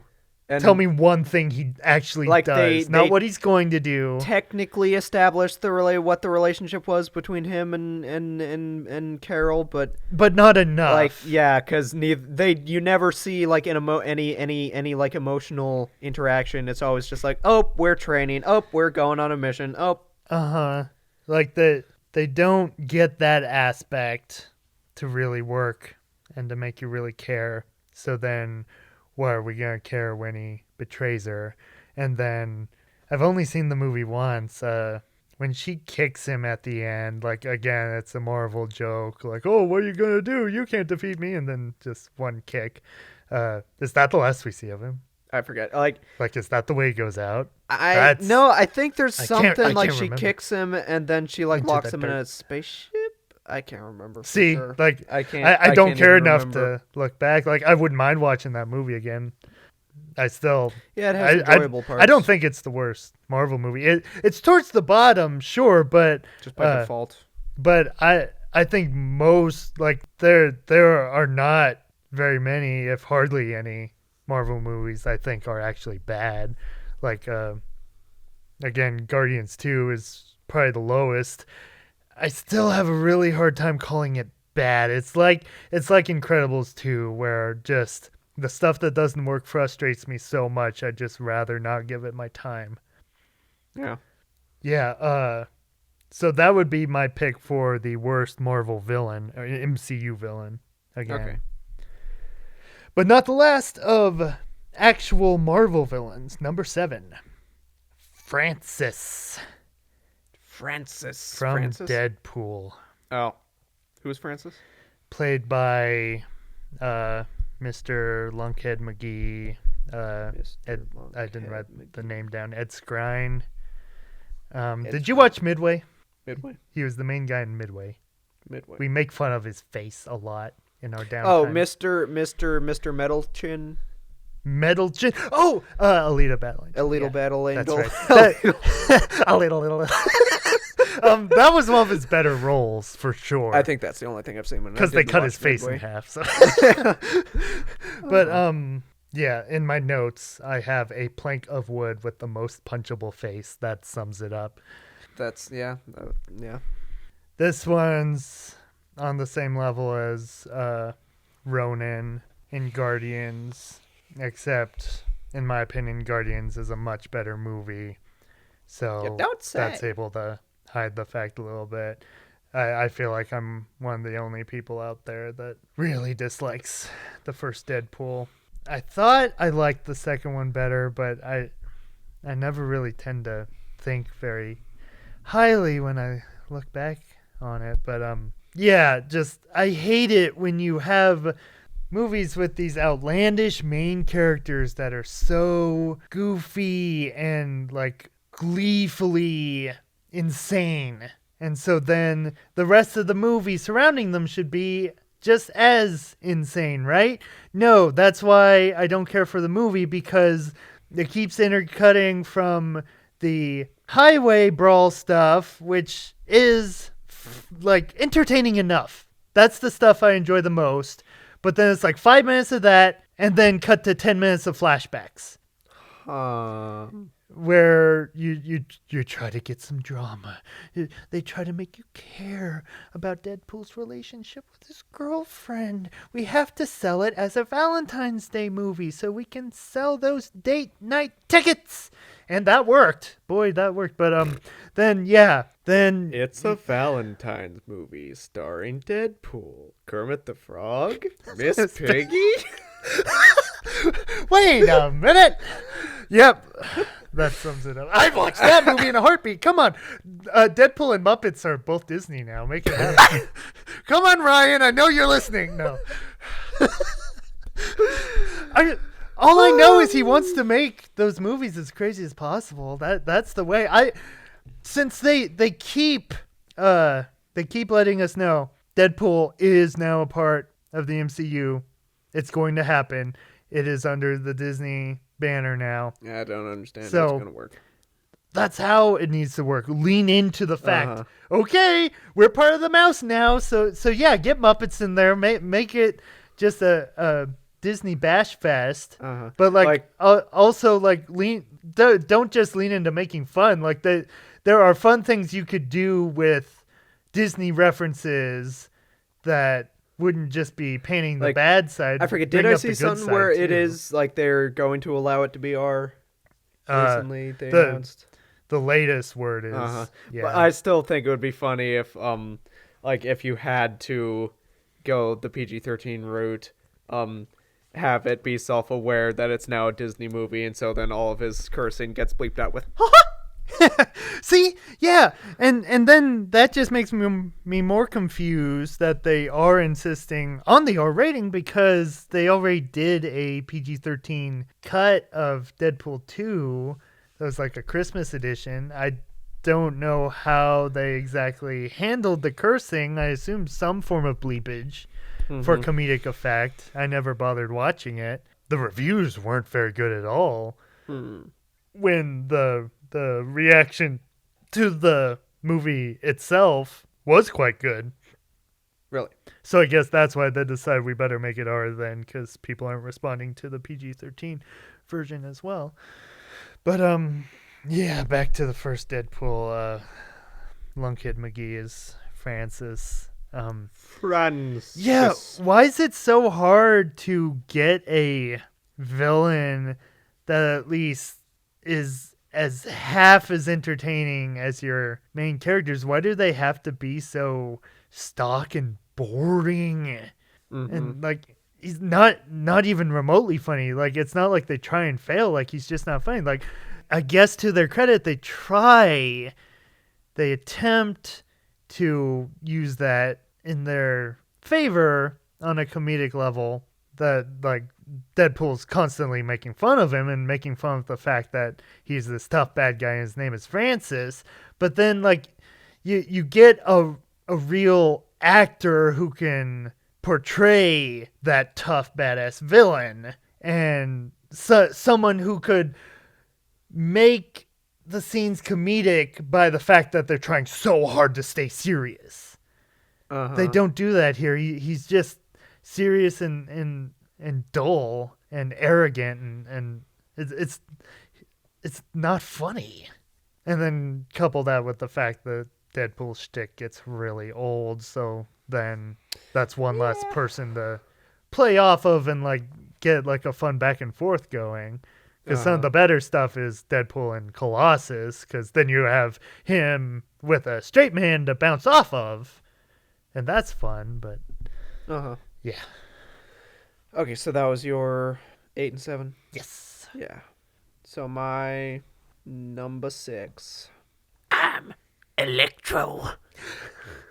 Interesting. He made my honorables. Honorables. Yeah. Wow. Are we gonna have anyone in common? I'm very curious. Yeah. And so this is confirming what I was thinking, whereas like Like, I don't know. Is there some? Am I thinking differently, or is it just that like you remember a lot more of the actual stinkers? We'll find out, yeah. I guess. Yeah, Electro. I mean, He is all your villains deserve to be on your list. He is kind of in that like so bad it's good sort of range at this point because Yeah. I've grown to kind of love him because of how We love you, Electro. how Never bad- change. how bad he is. He's just kind of become a joke. It's my birthday. Time to light my candles. Yeah.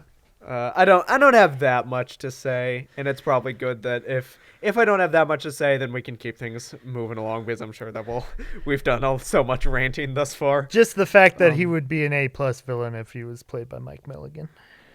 Oh yes, like all of those lines. Hey, Spider-Man, guess what? It's would my work birthday. so well. I'm And so it's glad funny. you saved me, Spider-Man.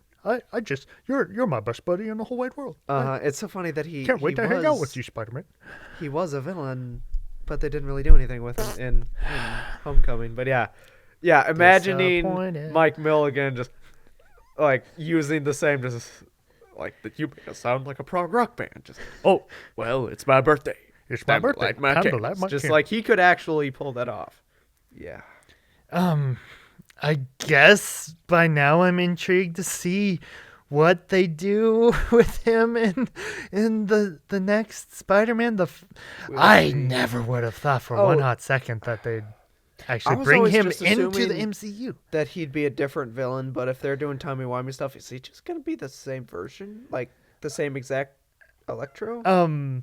If they're He's gonna be the same character, but but like they've already hinted that Jamie Uh-huh. Foxx has said he won't be blue in this one. okay. So it'll be Jamie Foxx as Electro, but I'm guessing they're gonna try to fix it Hopefully, because no one liked this version, but someone out there saw the potential of Jamie Foxx as an electric villain. So okay. yeah. I mean, Again, like we were saying with Boba Fett and Darth Maul, if you got a good way to fix it, go right ahead. I ain't stopping you. And then number 5 is Apocalypse. There you go. All right. Again, like don't have too much more to add. He's just Mr. Big, Blue, and Boring. So, I never read the comics. What is with so many X-Men characters being blue? I don't know. They're not all blue. I don't know. If they're ever a different color, they're usually blue. Is that part of the X chromosome? No, I guess. X chromosome's different from the X gene, I guess. I mean, chromosomes are part of I failed your biology. genes. Kind of. I forget what all the layers are, but yeah. Well, I've got plenty of He's- blue jeans at home. I'm not special. Uh-huh. I apologize. Yeah, he's just dumb. He's dumb. He's very dumb. He's dumb. Apocalypse was another one. Saw that Rotten Tomatoes score and then saw the movie. I'm like, that really wasn't that bad. I kind of like that one. Then watching it the second time, I'm like, oops, no, this is hilarious. This is wow. And then never watched it again. Yeah. Okay, so is that all you had to say on I think so. Apocalypse? Okay. For my number 6, I'm going to play you a clip. Hey, clip. And let me see if this just shakes you to Shakes your me. core. Oh, I'm so shaken. Okay. Shake me. I'm the queen of the castle, and you're a dirty rascal. Number 6 is the Sugar Plum Fairy from Nutcracker and the Four Realms. So this one didn't make your list, huh? See, I find this so interesting because, like, I dug deep and I dug hard to unearth the worst of the worst. This one didn't make the list till a couple days ago. I forgot. Yeah, I had forgotten too. Okay, like I was saying, live action Disney twist villains. Yeah, for one, if you haven't seen Nutcracker in the Four Realms, I don't blame you one bit. Why would you, honestly? We saw this crap in the theater. I still can't believe that. That was back when we'd see any movie in the theater. It was fun though, like, but like that was one where like I definitely thought it was bad, but like I didn't think it was as outlandishly like so bad it's good, like memorably It was bad such as a Wrinkle in nothing. Time, right? Yeah, it's that. Oh man, rewatching clips. That is such a nothing fest of a movie. Oh, nothing! It's nothing. You're so stupid. That's what it is, though. Yeah, but when I realized, oh wait, that's right. I knew Keira Knightley's performance like drove me up a wall. Like it is frightening how it's like they annoying took she the is. idea of like Anne Hathaway being so damn ditzy and Alice in Wonderland, But give her then Moaning dialed up to a Myrtle's voice. 50. Yeah, it's like she's channeling Modal Myrtle. Motor Myrtle. Hey guys, everyone was making fun of me at school, so I changed my look. Like I joined Cobra Kai and now I'm Motor Myrtle. Monday. channeling Moaning Myrtle, and that clip was like, oh, this is like the worst Harley Quinn channeling. Also, like that's another character where it's like there could be potential there, but most interpretations are just annoying. Can't argue there. Yeah, then the sudden realization, oh, she was the actual villain. That and it's just such a lazy twist. It adds absolutely nothing. And then now she's the exact same ditzy character, but now she's evil. So then it just makes it twice as bad. And watching clips over again for research. Sure. Just a friendly reminder. Her main evil motivation Yes. is that the main character's mother, who I guess built this world, Yes. left all the characters, and wanted them to play nice. The Sugar Plum Fairy doesn't want to play nice. That's all she's got. I say that out loud, and it's like, wait, why is she not number one again? Like, that's it. She doesn't want to be nice, so now she's going to turn everyone into toys. And then she completely and utterly rips off Toy Santa's plot from Santa Claus 2 with animating toy soldiers. And it's just so lazy. You can't rip off Santa Claus 2. That's a bona fide Not the best classic. villain ever. Yeah, honestly, though. Woof. So number 5, another one that will not make your list, because I had to suffer this movie all by myself. David, who's not yet a real boy from Alien Covenant, Michael Fassbender by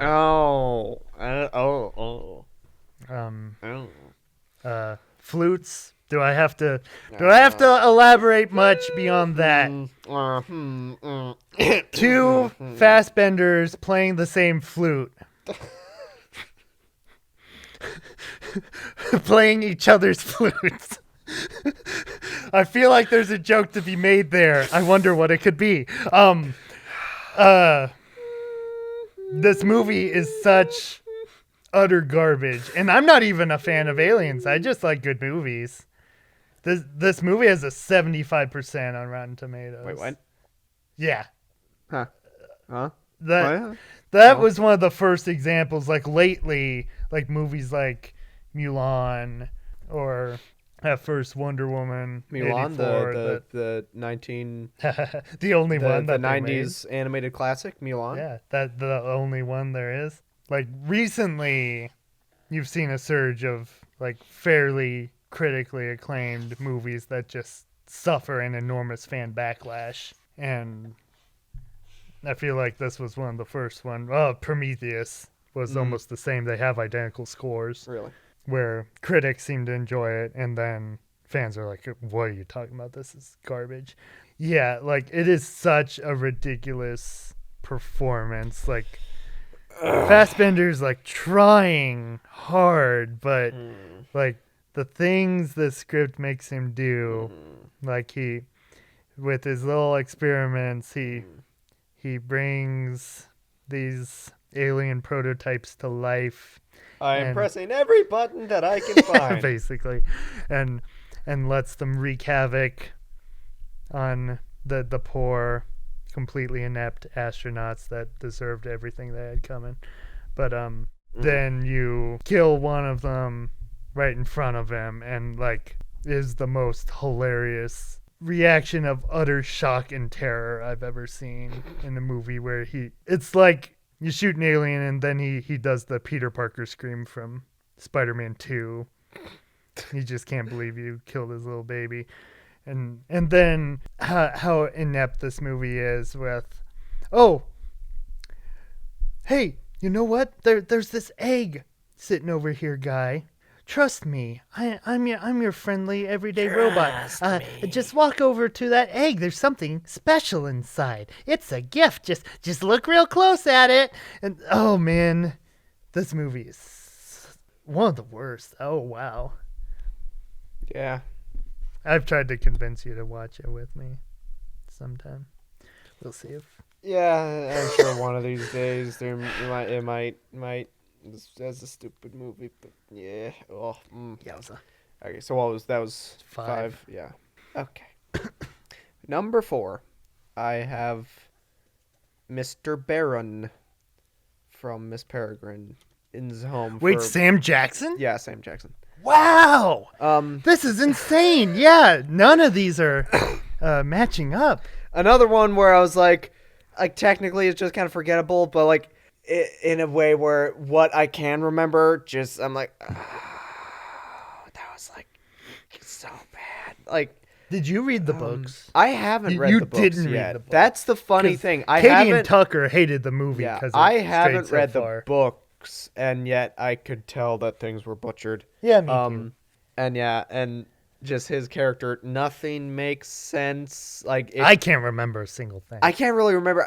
I can't really either, but just everything that I can remember, like with him, like there was people he was disguised as that just like random characters that didn't mean anything. Just, oh, that was me the whole time. And his acting is so cheesy. Like normally, like admittedly, Sam Jackson is usually a little cheesy, but usually they know how to use that. Like as Nick Fury, like he's cheesy because he's confident. Yeah. He has to have that snark about him, but a lot of times, like when I guess maybe when he's villains, I'm having trouble remembering other villains that he's He was a villain in Kong, wasn't he? Yeah, he wasn't a terrible villain in that, just a little, like, could have been better. A little but yeah, like thinking of this, or like the enjoyable bad, like in Spirit or stuff like that. There's Spirit. a villain. Oh man, That- if we can do a deep dive into the Spirit sometime, that would make me a happy I'd boy. have to watch it again because that's just such an experience. Octopus. But yeah, just Mr. Barron. His name is Mr. Barron, you say? Apparently.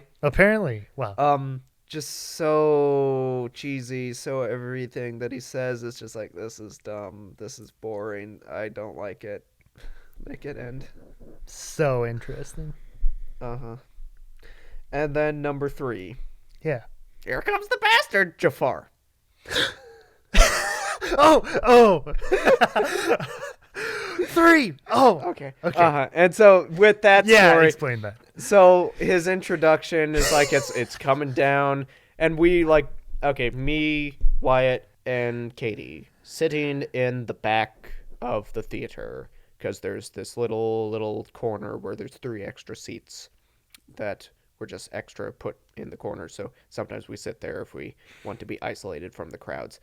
In movies, we can anticipate are gonna not be the best, like so Aladdin 2019. So we can riff them without having people giving us with looks. minimal reaction. That worked well for Sherlock Gnomes as well. I just admitted that we saw Sherlock Gnomes in the theater. I almost forgot about that one. Oh wait. Okay. Talk about opening fresh wounds. Yeah.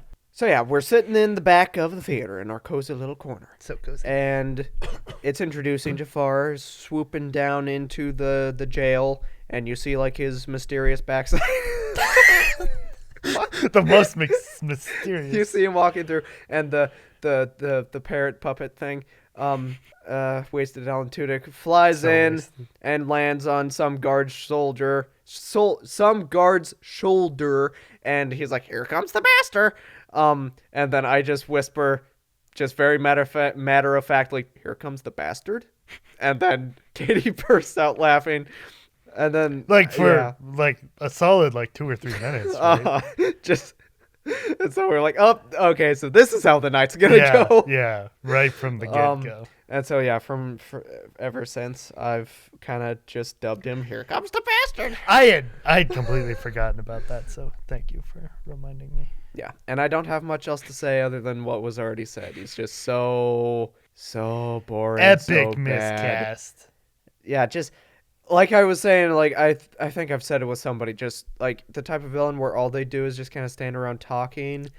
You need good casting. This is not good casting. You just, "Oh, hi, I'm Mr. Jafar. I'm going to lay out my master plan. I'm so evil."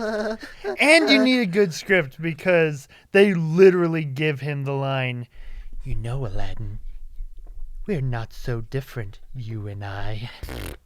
That's like the... Just throw in a, "You have no idea what I'm capable of," and then we're good to go. Or like just throw in some kind of like, "as you know," type situation. Like those He probably type of does lines, have that. He probably does. You don't just if you're gonna include those. It was glitching out. Rethink your life. Yeah, you don't need to go those places. No, you don't. All right, that was your 3. Yes. So I apologize in advance. Some might call this a cheat A cheat? because it is technically a 10-way tie. What? I am dubbing it the DC Super Combo. So let's see who we got. We've got Jared Leto's Joker. We've got Jesse Eisenberg's Lex Luthor. We've got the Dunder Crew itself that consists of General Ludendorff, Sir Patrick, aka Ares, and Dr. Poison. We've got Doomsday. We've got Steppenwolf. We've got Black Mask, Black Manta, and to make it an even 10, I threw in Jonathan Kent for shits and giggles. When you think about who was the true villain of Man of Steel. Yeah. Was it Zod, who was just trying to recreate his home planet that was ripped away from him? No, I don't think so. It was freaking Pa Kent that was trying to justify the murder of a school bus full of children and justified his own death because, oh no, the world can't learn that my son is a freak. It's too much. Oh no, he orchestrated it. He saw that tornado as an opportunity and it's like, well, I can finally end my suffering. I never have to look my child in the face again. Until Zack Snyder went and ruined it in Bad Soups and brought me back as Force Ghost. Force Ghost. Yeah. Force Ghost is more like it. But, okay, I'm sorry. Okay, yeah, what? Yeah. Okay, so a little bit to unpack here. Yeah. I had Doomsday and Lex Luthor. So many of those I just forgot about. But I would throw Ocean Master as honorables. I would also throw Patrick Wilson from Aquaman in that. I was tempted to put him in number 10, but I felt also like wanted to call out Pa Kent. That too, and I felt like he was bad. He wasn't as bad as the rest of these, which to me are all like consistently trash. Yeah, I mean, so many of those. Like you say, then I'm like, oh right, I saw that. Did I see that? I saw that. I saw that, right? Do I know these characters? Remember Dr. Poison? Wasn't she the best? This is in that one movie with that chick that was all great. The all great chick. The all great chick. Why not just call her Wonderful Woman? It's the wonderful woman. Yeah. Let's see. You've got just all different varieties and flavors of what could constitute a worse villain. You've got your soulless CGI monster with Doomsday. You've got your soulless CGI monster with mommy issues with Steppenwolf. You've got your epic miscasting that hardly works on any level, like Eisenberg. You've got, in theory, what could have been decent enough, but then just completely failed in execution with Leto's Joker. I will say, he is completely unrecognizable. When that came out, I wasn't entirely familiar with Leto. Like, I knew I'd seen him in movies, but usually he'd just kind of fade in the background, like stuff like Fight Club, where he's not a major character in there. And like some of the ideas that they were going for was like, I still want to see that done well, but that wasn't done well. Uh-huh. Like gangster Joker Yeah. that just kind of chills in his club. Like that's not... Just, you gotta skew old-timey Yeah. gangster, though, not modern, just, oh, aren't I cool? I'm just sitting in this club and all decked out in my bling, and I need... And then they just rinse and repeat that for Black Mask with Ewan McGregor, Yeah. where... Ooh. Again, like, they almost had something there. They just should have stopped to take him even a tiny bit seriously. They never do. Yeah. He is so ridiculous. I know that worked for some people. That was an epic fail for me. You've got like the garbage script bringing it down with Black Manta. Whereas introductory scene, you've got him and his father raiding a military submarine, and then his dad just stops in the middle of this pretty high stakes raid to just, son, I never told you about your grandfather's knife. It means so much. Here, I'd like to gift this to you, my son. Oops, I'm dead. Please, avenge me. Oh, what crap is that? Come on. Then you've got the whole, I will destroy you. With David Thewlis, the worst dialogue. Oh no, we are in trouble. And then at the end of the day, I barely need to bring up Ludendorff. Did you remember Danny Houston's name was General Ludendorff? Mr. Pill Snorter. Pill Snorter, yeah. Super cocaine man. Super cocaine. He might be the most cartoonish of the bunch. The whole, oh, why'd you throw the mask in there? That won't help. They don't know that. They literally lean in like physical cartoons and snicker, snicker, snicker, and rub their little fingers together and stifle their giggles with their hands, and then they trot off. Oh, wow. Yeah, that's why I had to include all of them in their own little category. And like you could have done that well, like it could have almost been like a tryouts moment, but no. What? Taking it halfway seriously? you mean? Yeah, take it seriously. Yeah. Okay. I'm so worked up already. Do I even want to get to number 3? What is it? Adjudicator. Oh, From John Wick Chapter 3 Parabellum. Right. Again, it went out of my mind. Okay. Here's an example of a character that is in what could have been a pretty good movie, what many consider a darn good movie. I would have enjoyed this movie far better if you just erase her entirely. Cause yeah, like every scene just brings the movie down. Everything, The like, acting is atrocious. We understand the situation that the High Table or whatever is hunting down That's the John thing. Wick. We understand that. We don't need the personification of it. Every And- scene just reiterates what we have a pretty firm grasp. And, like, I can tolerate the violence when, like, there's a story to it, but whenever it just cuts back to, oh, these are just random people that are just kind of going about things. Like, just, yeah, these villains you don't care about just doing stuff. It's like, what is this crap?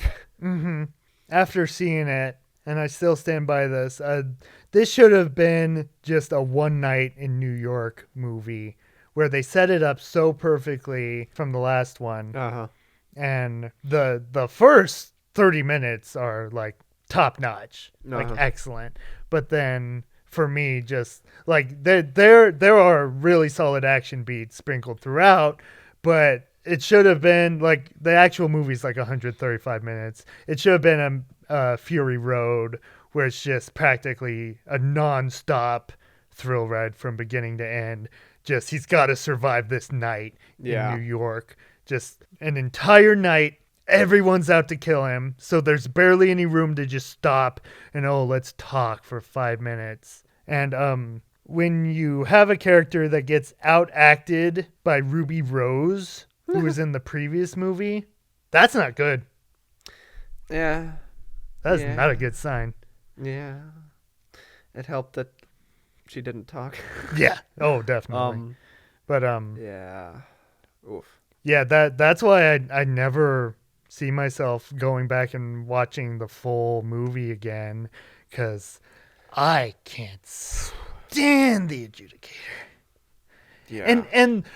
And my one hope sitting through all this was, okay, if they're setting it up that they have this big, epic, violent death in store, that John Wick finally gets to her, and like you have this super creative villain death, then they'll make up for it. Nope, doesn't die. Probably And then- going to be in the next one. And then that makes me less excited for the next one. Yeah, which is sad because the actual setup with John Wick teaming up with Lawrence Fishburne, that worked has me surprisingly pumped. well. That has me pumped so much. That was great. It's just I Yeah. didn't care about any of the other world building that you did. Yeah, like the second one did a really good job of taking, okay, here's all the concepts you know from the first one. Now we're going to expand on it and make it more interesting. That's why stylistically the second one pops for me a lot more, because it's Oh, like, okay, man. this is like a completely different like world and system and, Yeah. and stuff like that. It's an interesting journey to discover. The third one goes too far and gets too dull, and like we don't need Leans to know way too hard all- into the we world don't need to building. know all Not of every the single- politics yeah. of how the you say, oh, it's a organization of super assassins that just Waits for me. just know each other and kill random people. It's just that's just their jobs, that's just their life, and they're basically everywhere. It's just kind of like a game that there's people who kill people. You don't need to go into all of the politics of everything So that has boring. to do with everything, but yeah. So final sort of kind of John Wickian thought. yeah, John Wickian. Thinking of what you were saying of having it just be one night, gotta survive it, just nonstop action. That I've- sounds fun, right? I've said this before, but I'll reiterate it for podcast purposes and for now that I have seen the Raid movies. I want someone to basically just like, you don't have to directly adapt it, but make the movie equivalent of Batman Arkham Origins, which is Batman. He's starting out like he's made a name for himself, but he's still basically on his own. He hasn't started working with the police yet. He doesn't have any of his team put together. And so I forget what because I'm planning on replaying it at some point, but I forget what gets it started, but like he's investigating something that has to do with Black Mask. And so then Black Mask is like, who's this Batman punk? I don't care about this guy. I'm going to put out a bounty and hire all of the world's like 8 most deadliest assassins to come after Batman, just basically treat it like a game, like who can kill Batman by the end of Christmas Eve. and I really like the Christmas setting. That's amazing. It's like it's such a cool contrast of like the dark gritty world with like the snow and the lights and stuff like that. Yeah, like these have all these bright colors and like bring out like a sense of childlike wonder, then with just mass carnage. So it could like I really want that Batman movie. Like even though I really like the way Matt Reeves is looking, I still really want the just non-stop just Batman having to fight his way out of all of the crap going down at once, which is basically what the Arkham games kind of are, because they all, like, you play them for obviously longer than a night would last, but they're all supposed to take place in one night of chaos. Like with Arkham City basically being the Purge, where he's stuck in a city where just all the criminals can run free. I want that movie. Right? Just, yeah, after watching The Raid 2 again, Gareth Evans would really make an excellent fit for a Batman movie. That movie is stylish as heck. And then he's got action more than down. Like, like if you can bring even half that energy, minus maybe some of the blood, to Batman, but then just crank it all up to an absolute 11. That would be amazing. Yeah. Okay, so getting down to it. Yeah. So we'll isolate our number 2 and number 1 separately. So okay, number 2 for you. Number 2 is Enchantress. Yeah. It's what's number 1? the rotten cherry on top of the rotten icing on top of the rotten cake that is Suicide Squad. That's putting it lightly. I haven't given it that much thought, but just my initial thought is that Suicide Squad has to be the worst thing I've seen this past decade. Yeah, like, wouldn't be, yeah. Because, maybe there might be cheaper and more pathetic attempts at movies, but that just seems like the most epic miscalculation. Yeah. Just wowza. And because, there are elements of it where I'm like, okay, you could have done something here, but obviously, like all of the concepts, it's like, that is a decent idea, but like every single second that's on frame is so it's so in your face and misguided. And just everything. Try hard and lazy at the exact same time. Yeah, and everything about the Enchantress character is just and pathetic and obnoxious, and like it's anything that's unique is just kind of disturbing. Like the character is not good to look at. It's like you can tell at one point there was like creativity in the production design, like thinking that just gets chopped up to oblivion. Thinking of it like as more of a horror villain where she's an actual witch, like that, a disturbing design could work, but then you just turn it into mumbo jumbo superhero generic nonsense by the end. Skybeam, portals, dancing, whatever the heck that crap is up in the sky that she's moving with her belly dancing. Just I thought that was contained. Thank you. Yes. What? Do we need any of this? What is this? Come on. Yeah. But remember, she fell in love with Colonel Rick Flag, just as Amanda Waller had planned. He's gone.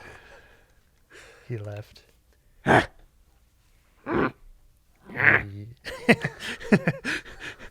Are you angry? Use your words. I don't want to. Okay, what's your number 2? Number 2. Is this one that missed you? Is this one that you just pushed to the back of your brain? Theodora, a.k.a. Mila Kunis from Oz, the Great and Powerful. Okay, yes. They're on my honorable mentions. Okay.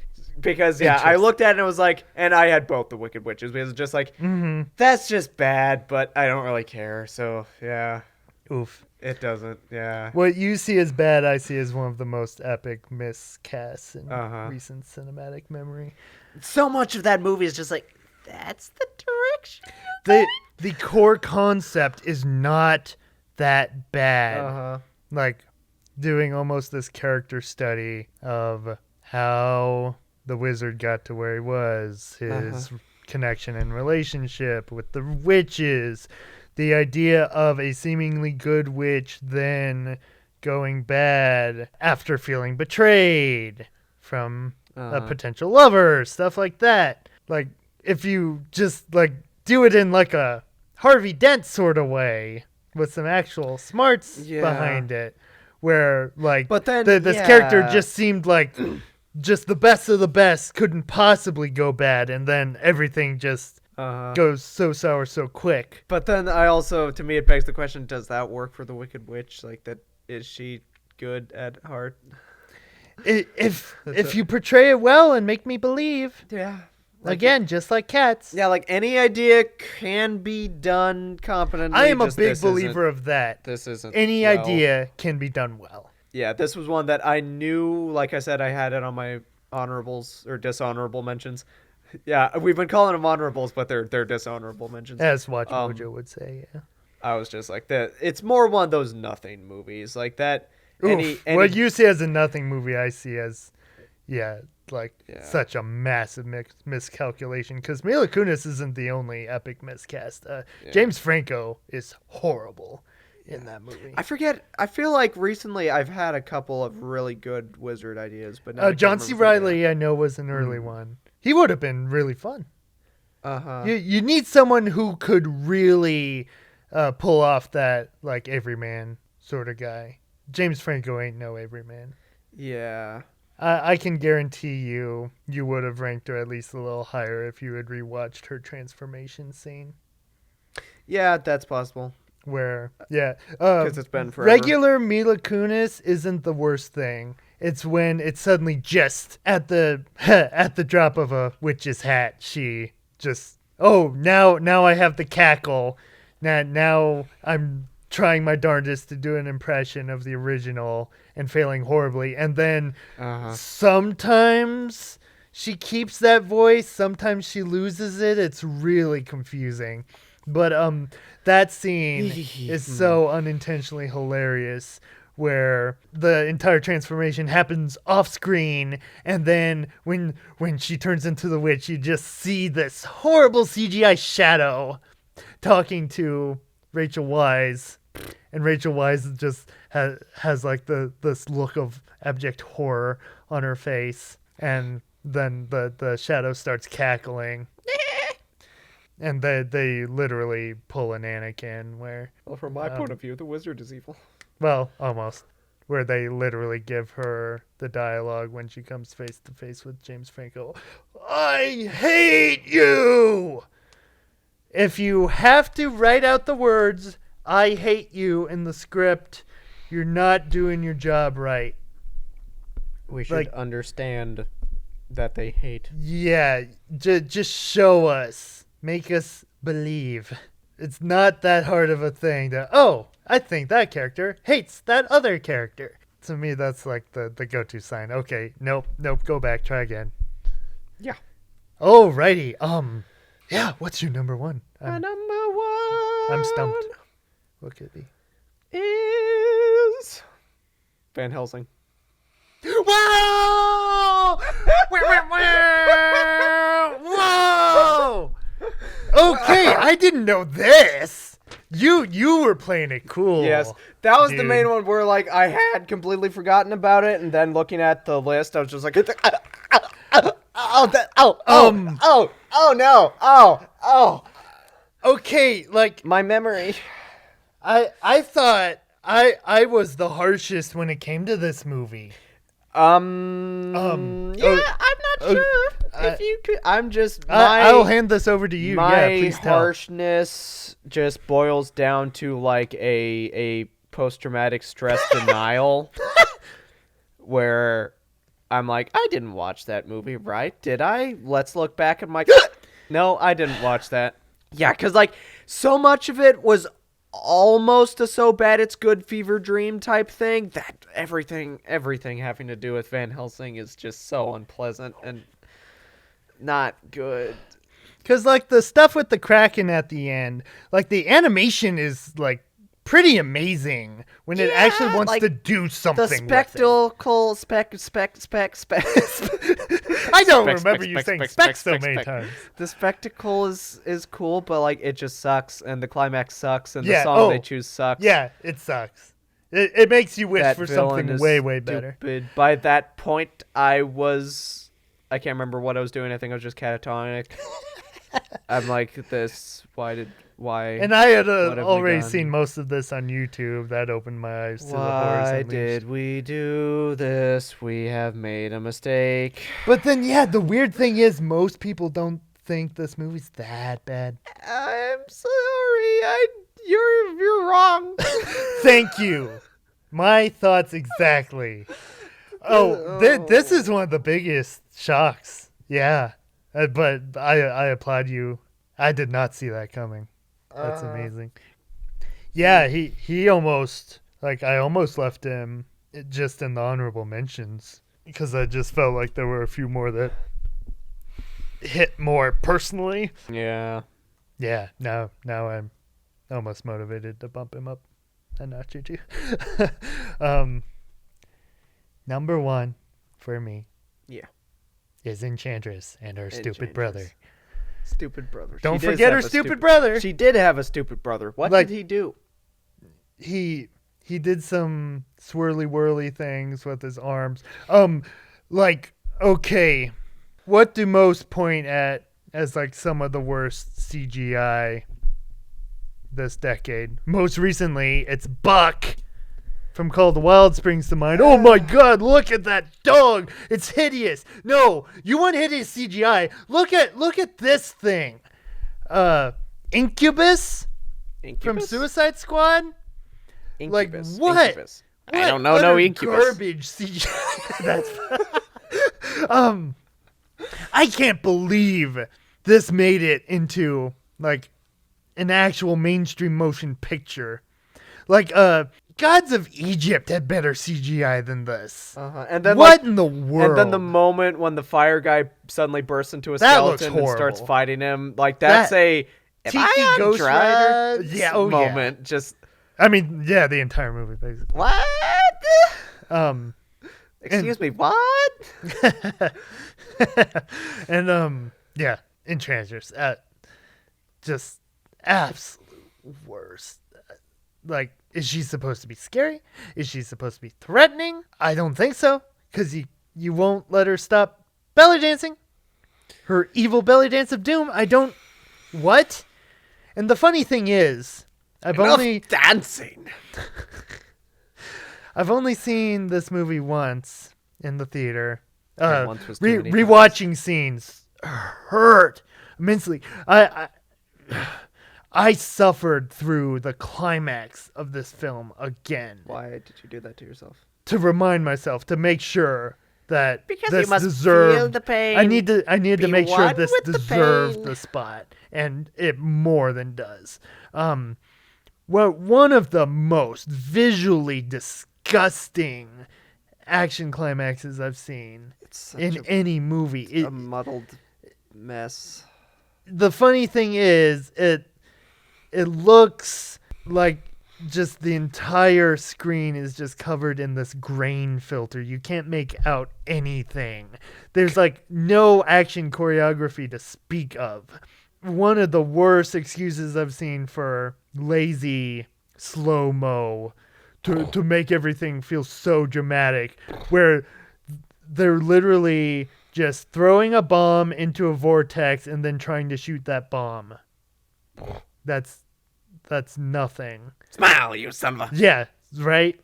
But the funny thing is, like, you already can't make out a thing that's going on here. In the actual theater, halfway through, I got a freaking grain of sand or something stuck in my eyeball. So the the Well, it was all last half of the movie. All the grain filter on the movie just leapt off the manifested screen. itself. Yeah. Or I developed a tumor that just broke itself loose. It's a sword so sharp that you can cut yourself just by looking at it. Yeah, so then like half the time I'm running to the bathroom trying to wash my eye out, and then I come back Just and I'm like, because nope, of the nope. movie. But I enter the theater, stop for 10 seconds, like nope, I'm better off just And then I'm spraying sitting there, crap he into my left us. eyeball.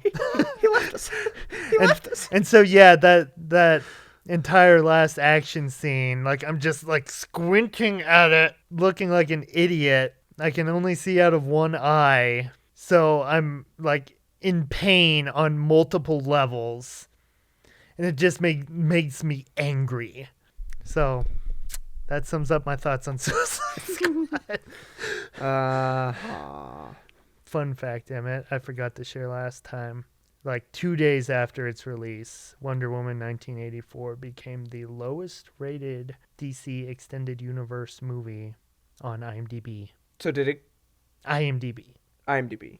Okay. Viewers, audience members have rated it lower than Suicide It is Squad. obviously better than Suicide Squad. It has a freaking plot that you can actually follow. I don't care if you think Wonder Woman's a rapist, whatever. Like the movie being made, like it has some point to it. But Emmett, Suicide Squad don't have no dang point to it. If Superman goes rogue and tears the roof off the White House, the obvious solution is to get some chick with a baseball bat to bash his brains in. Yeah, sure. I didn't say Kryptonian baseball bat. I just said baseball bat. That's how smart I am. I am a human being with a brain. Yeah. And like any concept can be done well. You could do Suicide Squad. We'll see We'll if they see. can do it. And like Other people have hope. I don't have hope for that movie. I'm ever so cautiously optimistic. I'm curious to Apparently- see what James Gunn does. I'm curious to see. Apparently, the continuation of the Arkham games is a Suicide Squad game. So Oh, right.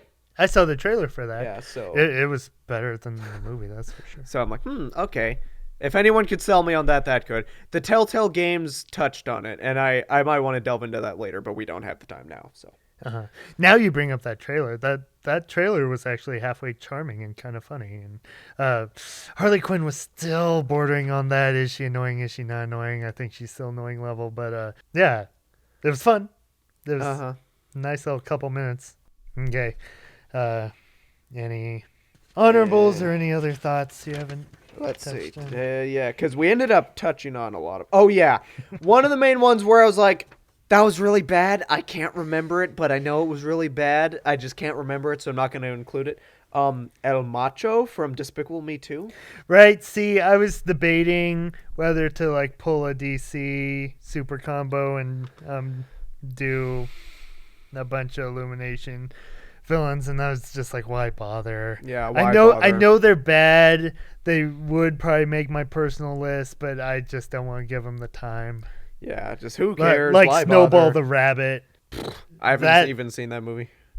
Just the fact that they not only rip off Boingo from Hoodwinked, but pretty much also the Toad from Flushed Away, and just meld those two characters into this hyperactive mess of a character.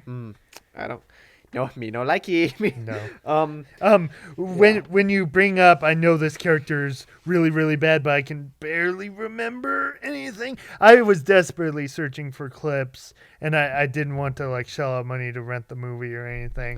But two that fit that bill would be Claire and Brett Whiten from Rampage. Oh! Oh! See from what you remember, it's just horrible, right? But I can. But yeah, I felt I like barely remember. I just know they were excruciating. of such. I can't remember. I felt like for me, like in the sea of just bad mellow nonsense of that movie, I felt like they were the one sort of like enjoyably bad element. The brother I could see, but he still has such a punchable face. He does have a punchable face. Yeah, that was yeah. The only clips I could find from that one were action related. The special effects are so good in that movie. Yeah, the effects are much better than Honestly, those were probably the best anything. of the year when that came out. anything else that movie had to offer. Hmm. Okay.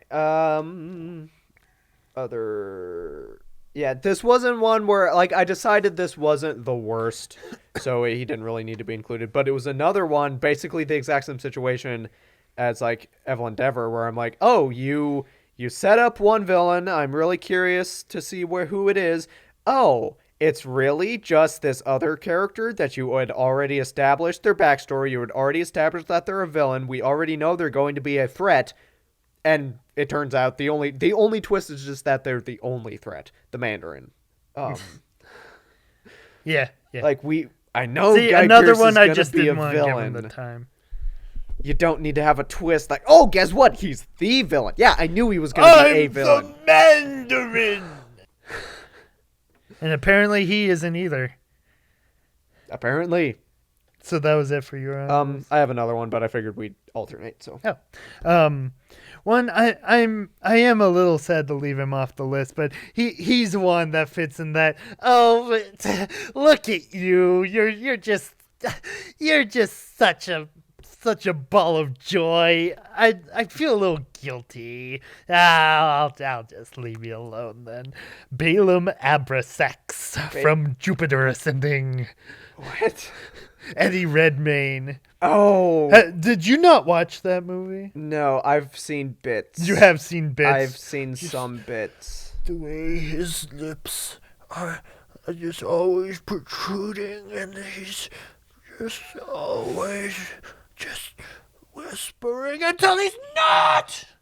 Oh. And he actually has a McAvoy life moment, except he created life. It's so funny. Oh, yeah. And, okay, so yeah. One that I knew didn't count because of kind of what we were saying before about, like, if they're villains that didn't originate here. Mm-hmm. Palpatine. See, yeah. Has to be, like... He's the main yeah. one I thought of that. He's oh, the no, we worst. established that rule. Yeah, so I'll leave he's him the off. worst. I would feel like he has to be one of the worst villains of the decade, but he's not from the decade, so... It's so obvious the only reason you brought him in is because Rian Johnson apparently ruined your plans for Snoke. If you had a plan for Snoke, you should have told him. You guys should have done some kind of work that, if Last Jedi really did ruin anything JJ was hoping to elaborate on later on, maybe you guys should, I don't know, talked about it first. Yeah, like it's what not they did, on Ryan, it's on you guys for letting it happen that like way. what they did with Mandalorian, where they laid out the basic plot and then gave it to the directors of like, okay, here's the plot. Which parts do you guys want to direct? Yeah. That's what they should have done. You don't say. Because, yeah, even though I'm not as angry at the sequel trilogy as a lot of people are, I'm not angry. I'm just like... pretty stupid sometimes. But. I'm just like, why wasn't there a plan? It's so obvious you had no overarching plan. Why didn't you have a plan? And just on the surface, I'd be like, well, bringing back Palpatine's just a no-win scenario. It's going to suck no matter what. But then, like I told you previously, after watching the miracle and God's greatest gift that is Cobra Kai, man, I should have listened to all y'all for years saying, hey, this is really good. And I'm like, I'll try some. Wow. Uh-huh. Man. And like, I'm glad to hear it because, like, we watched the first season. I was like, that was a pretty good show. Like, I should definitely tell Wyatt that I liked it, but he probably wouldn't want to hear too much because I know he doesn't really care about Karate Kid. He's probably not going to watch it. And then all of a sudden, you watched it? I binged the entire show in a weekend. Oh, wow. So, yeah, I'm really glad to hear that. It's but then I'm also like, we're still in the second season, so don't give away too much. I'm just sitting on the edge of my seat. Come on, get to it. I've got so much to talk about. But, then you tell me, we're bringing back the evil John Kreese. the maniacal karate master. We're bringing him back, and I get the same reaction as Palpatine. Just can't you come up with some new villains? Why do you have to bring him back? Again, I won't say that it's like the most interesting place you could have gone, but if you're gonna go that direction, that's how you need to do it. Yeah. Like you need to offer some kind of like new light and give us new information on this character that we previously were not aware of, and I don't know, actually give him stuff to do as well. Yeah, like, again, like I've said before, like, the imagery is so, like, intriguingly disturbing for a Star Wars movie. I want them to elaborate on his little Sith cult and what is the machine that's keeping him alive. I mean, it's stupid, but I kind of want to know more. Like, if we're here, might as well, elaborate. But then now that we're on this subject, if it wasn't for Suicide Squad, Rise of Skywalker would be possibly the runner-up as one of the most drab, lifeless, uninteresting climaxes. Like the actual spaceship stuff is okay. Like the effects are very good. Yeah, like but it's visually interesting, but it's just the space what battle. isn't visually interesting is Palpy's Death Cult Den. That is like such an eyesore. It's ugly. The fights aren't good, so I no like. Zap him with lightning. Zap him with lightning harder. I Zap him don't with wanna lightning. watch Oh no, the too movie. much Uh-oh. lightning. Nah. Emmett's having a stroke. Yeah, that sums it up. Just that doesn't How make many me want to watch the freaking movie. times Zap it. can... Hey, my computer's not working. Well, have you tried plugging it in, sir? No. I better zap it. No, you tried that before, Palpy. I don't think it's gonna work. Hey, wait, I had another idea. What would that be, sir? Zap it. Or I was gonna go, Zap it. oh please. Just how many times can he be zapped? How many times can he zap people, be zapped by those people and backfire, and then supposedly die, but then come back again? How many times does that need to happen? Right. Okay, he died for realsies this time. Are we sure about that? Yeah. Oops, we got on. Yeah, we subject. did it. We went where we weren't supposed to. Well, we've already established this is gonna be a long episode. Yeah. So might as well milk it. Okay. Yeah. Yeah. Anything else you got? I think that's the end of my list. Okay. Along with Electro as an honorable, I also have the Rhino! Because it is Giamatti's worst performance. No fault for him. Just Another one of sad. those, that's the direction you're going? And again, like, the fact that they're bringing Jamie Foxx back as a different interpretation of his character, allegedly, why not do the exact same with the exact same thing with Paul Giamatti? Please. Paul Giamatti in a giant CGI robot rhino suit isn't a bad idea. Yeah. I like that idea. And if you go Just with don't do it that way. If you go with the more traditional Spider-Man villain route of having him be somewhat sympathetic, I don't know what the Rhino character is in the comics, but that's usually what you do with Spider-Man villains. Mm-hmm. Give them some kind of like, oh, you kind of like them, but then they go to the dark side. That's the best thing about Spider-Man. Yeah, that's why I feel like Sam Raimi's trilogy is my superhero movies. That's what I want from a superhero movie. Along with Spider-Verse. Yeah. Because, I like on differing levels all three of their villains as well. Uh-huh. One that was once a top contender and then just made it to the honorables again, mainly because I needed a refresher before I officially added him to the list. I forget. Have you seen The Losers? The what? Emmett? The Losers. No. With What is it?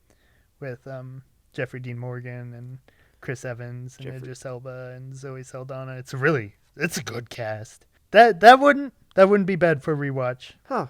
Yeah.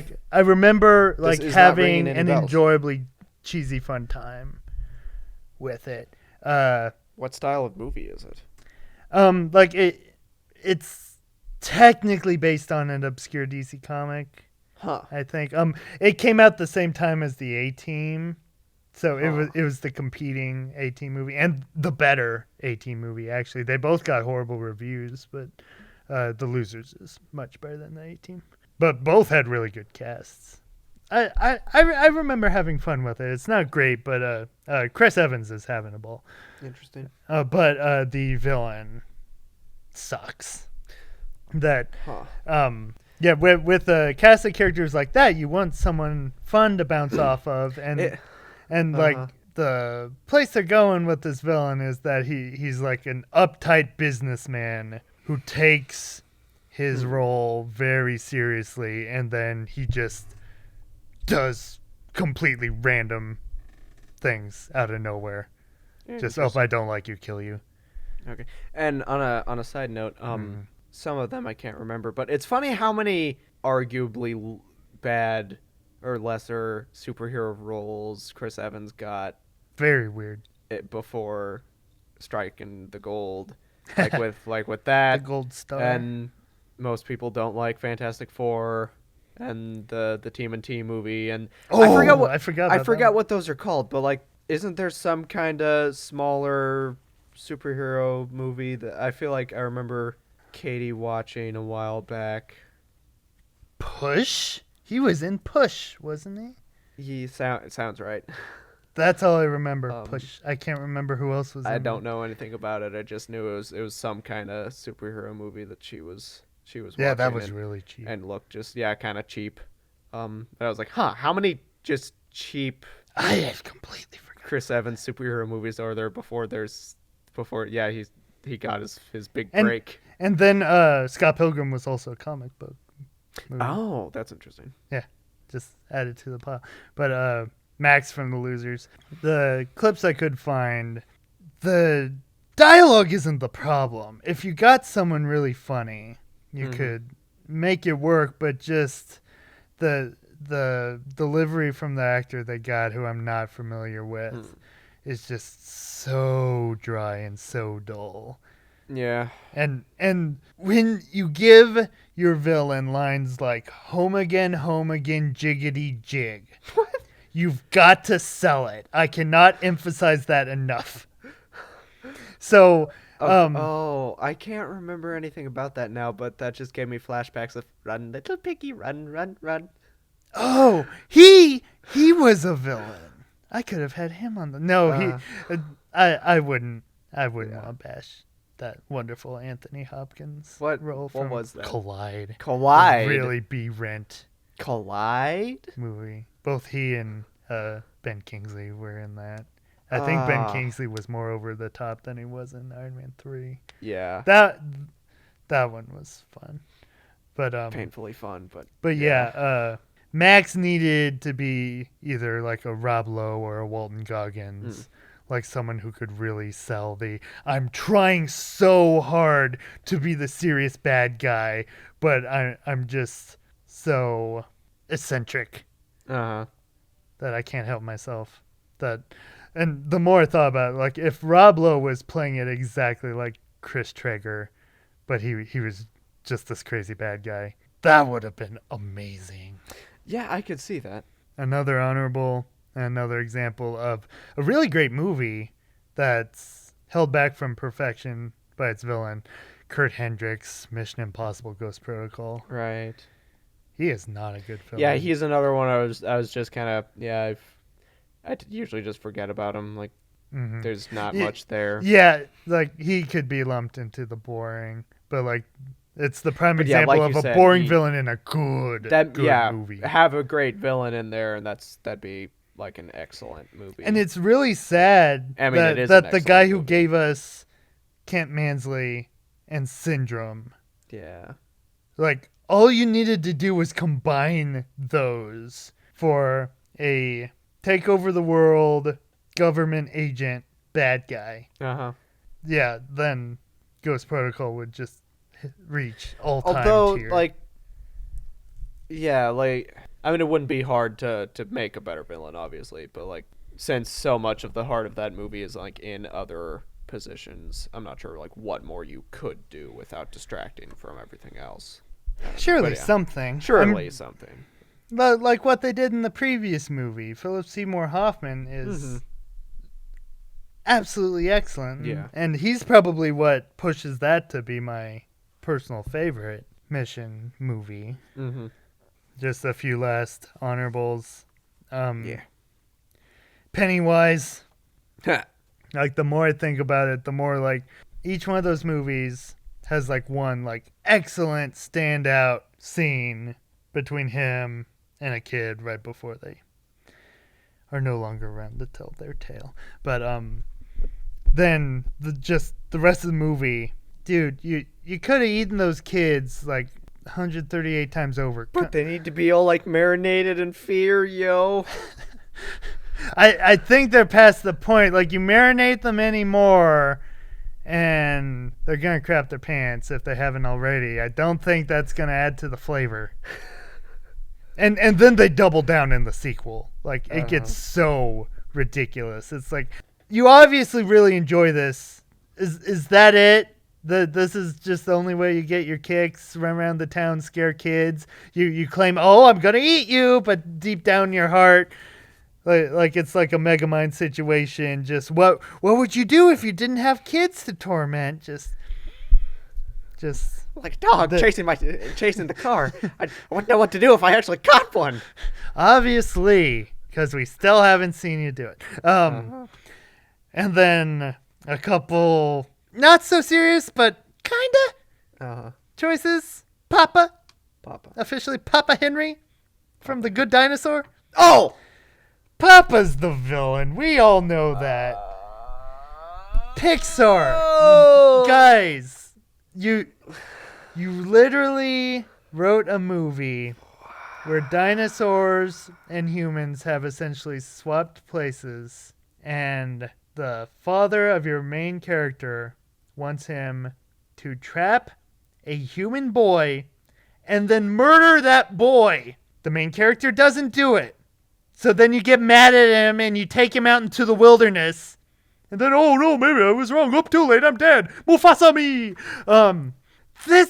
What? That's insane. This movie's insane. One of these days we're gonna have to do a really deep dive into The Good Dinosaur. Like, it's just such an epic miscalculation on every single front. But then, one, I'd make a little harder sell of an actual villain, because by the end he becomes the villain. Charles Wallace, Wrinkle in Time. Oh, yeah. And when he becomes the villain, is he a bad villain? Yes, he is. Wow, like, I don't want to dunk on kids, but yikes. At least step back like there's 4 or 5 feet. There's a difference between thinking like cheesy kid actor and then telling your cheesy kid actor to like prance around and wave their arms while they're giving their evil villain spiel. Like, that's a choice of the director or whoever the heck was controlling the kid. Like, that's not the kid's fault. No. And the kid didn't write the dialogue. No. Yeah.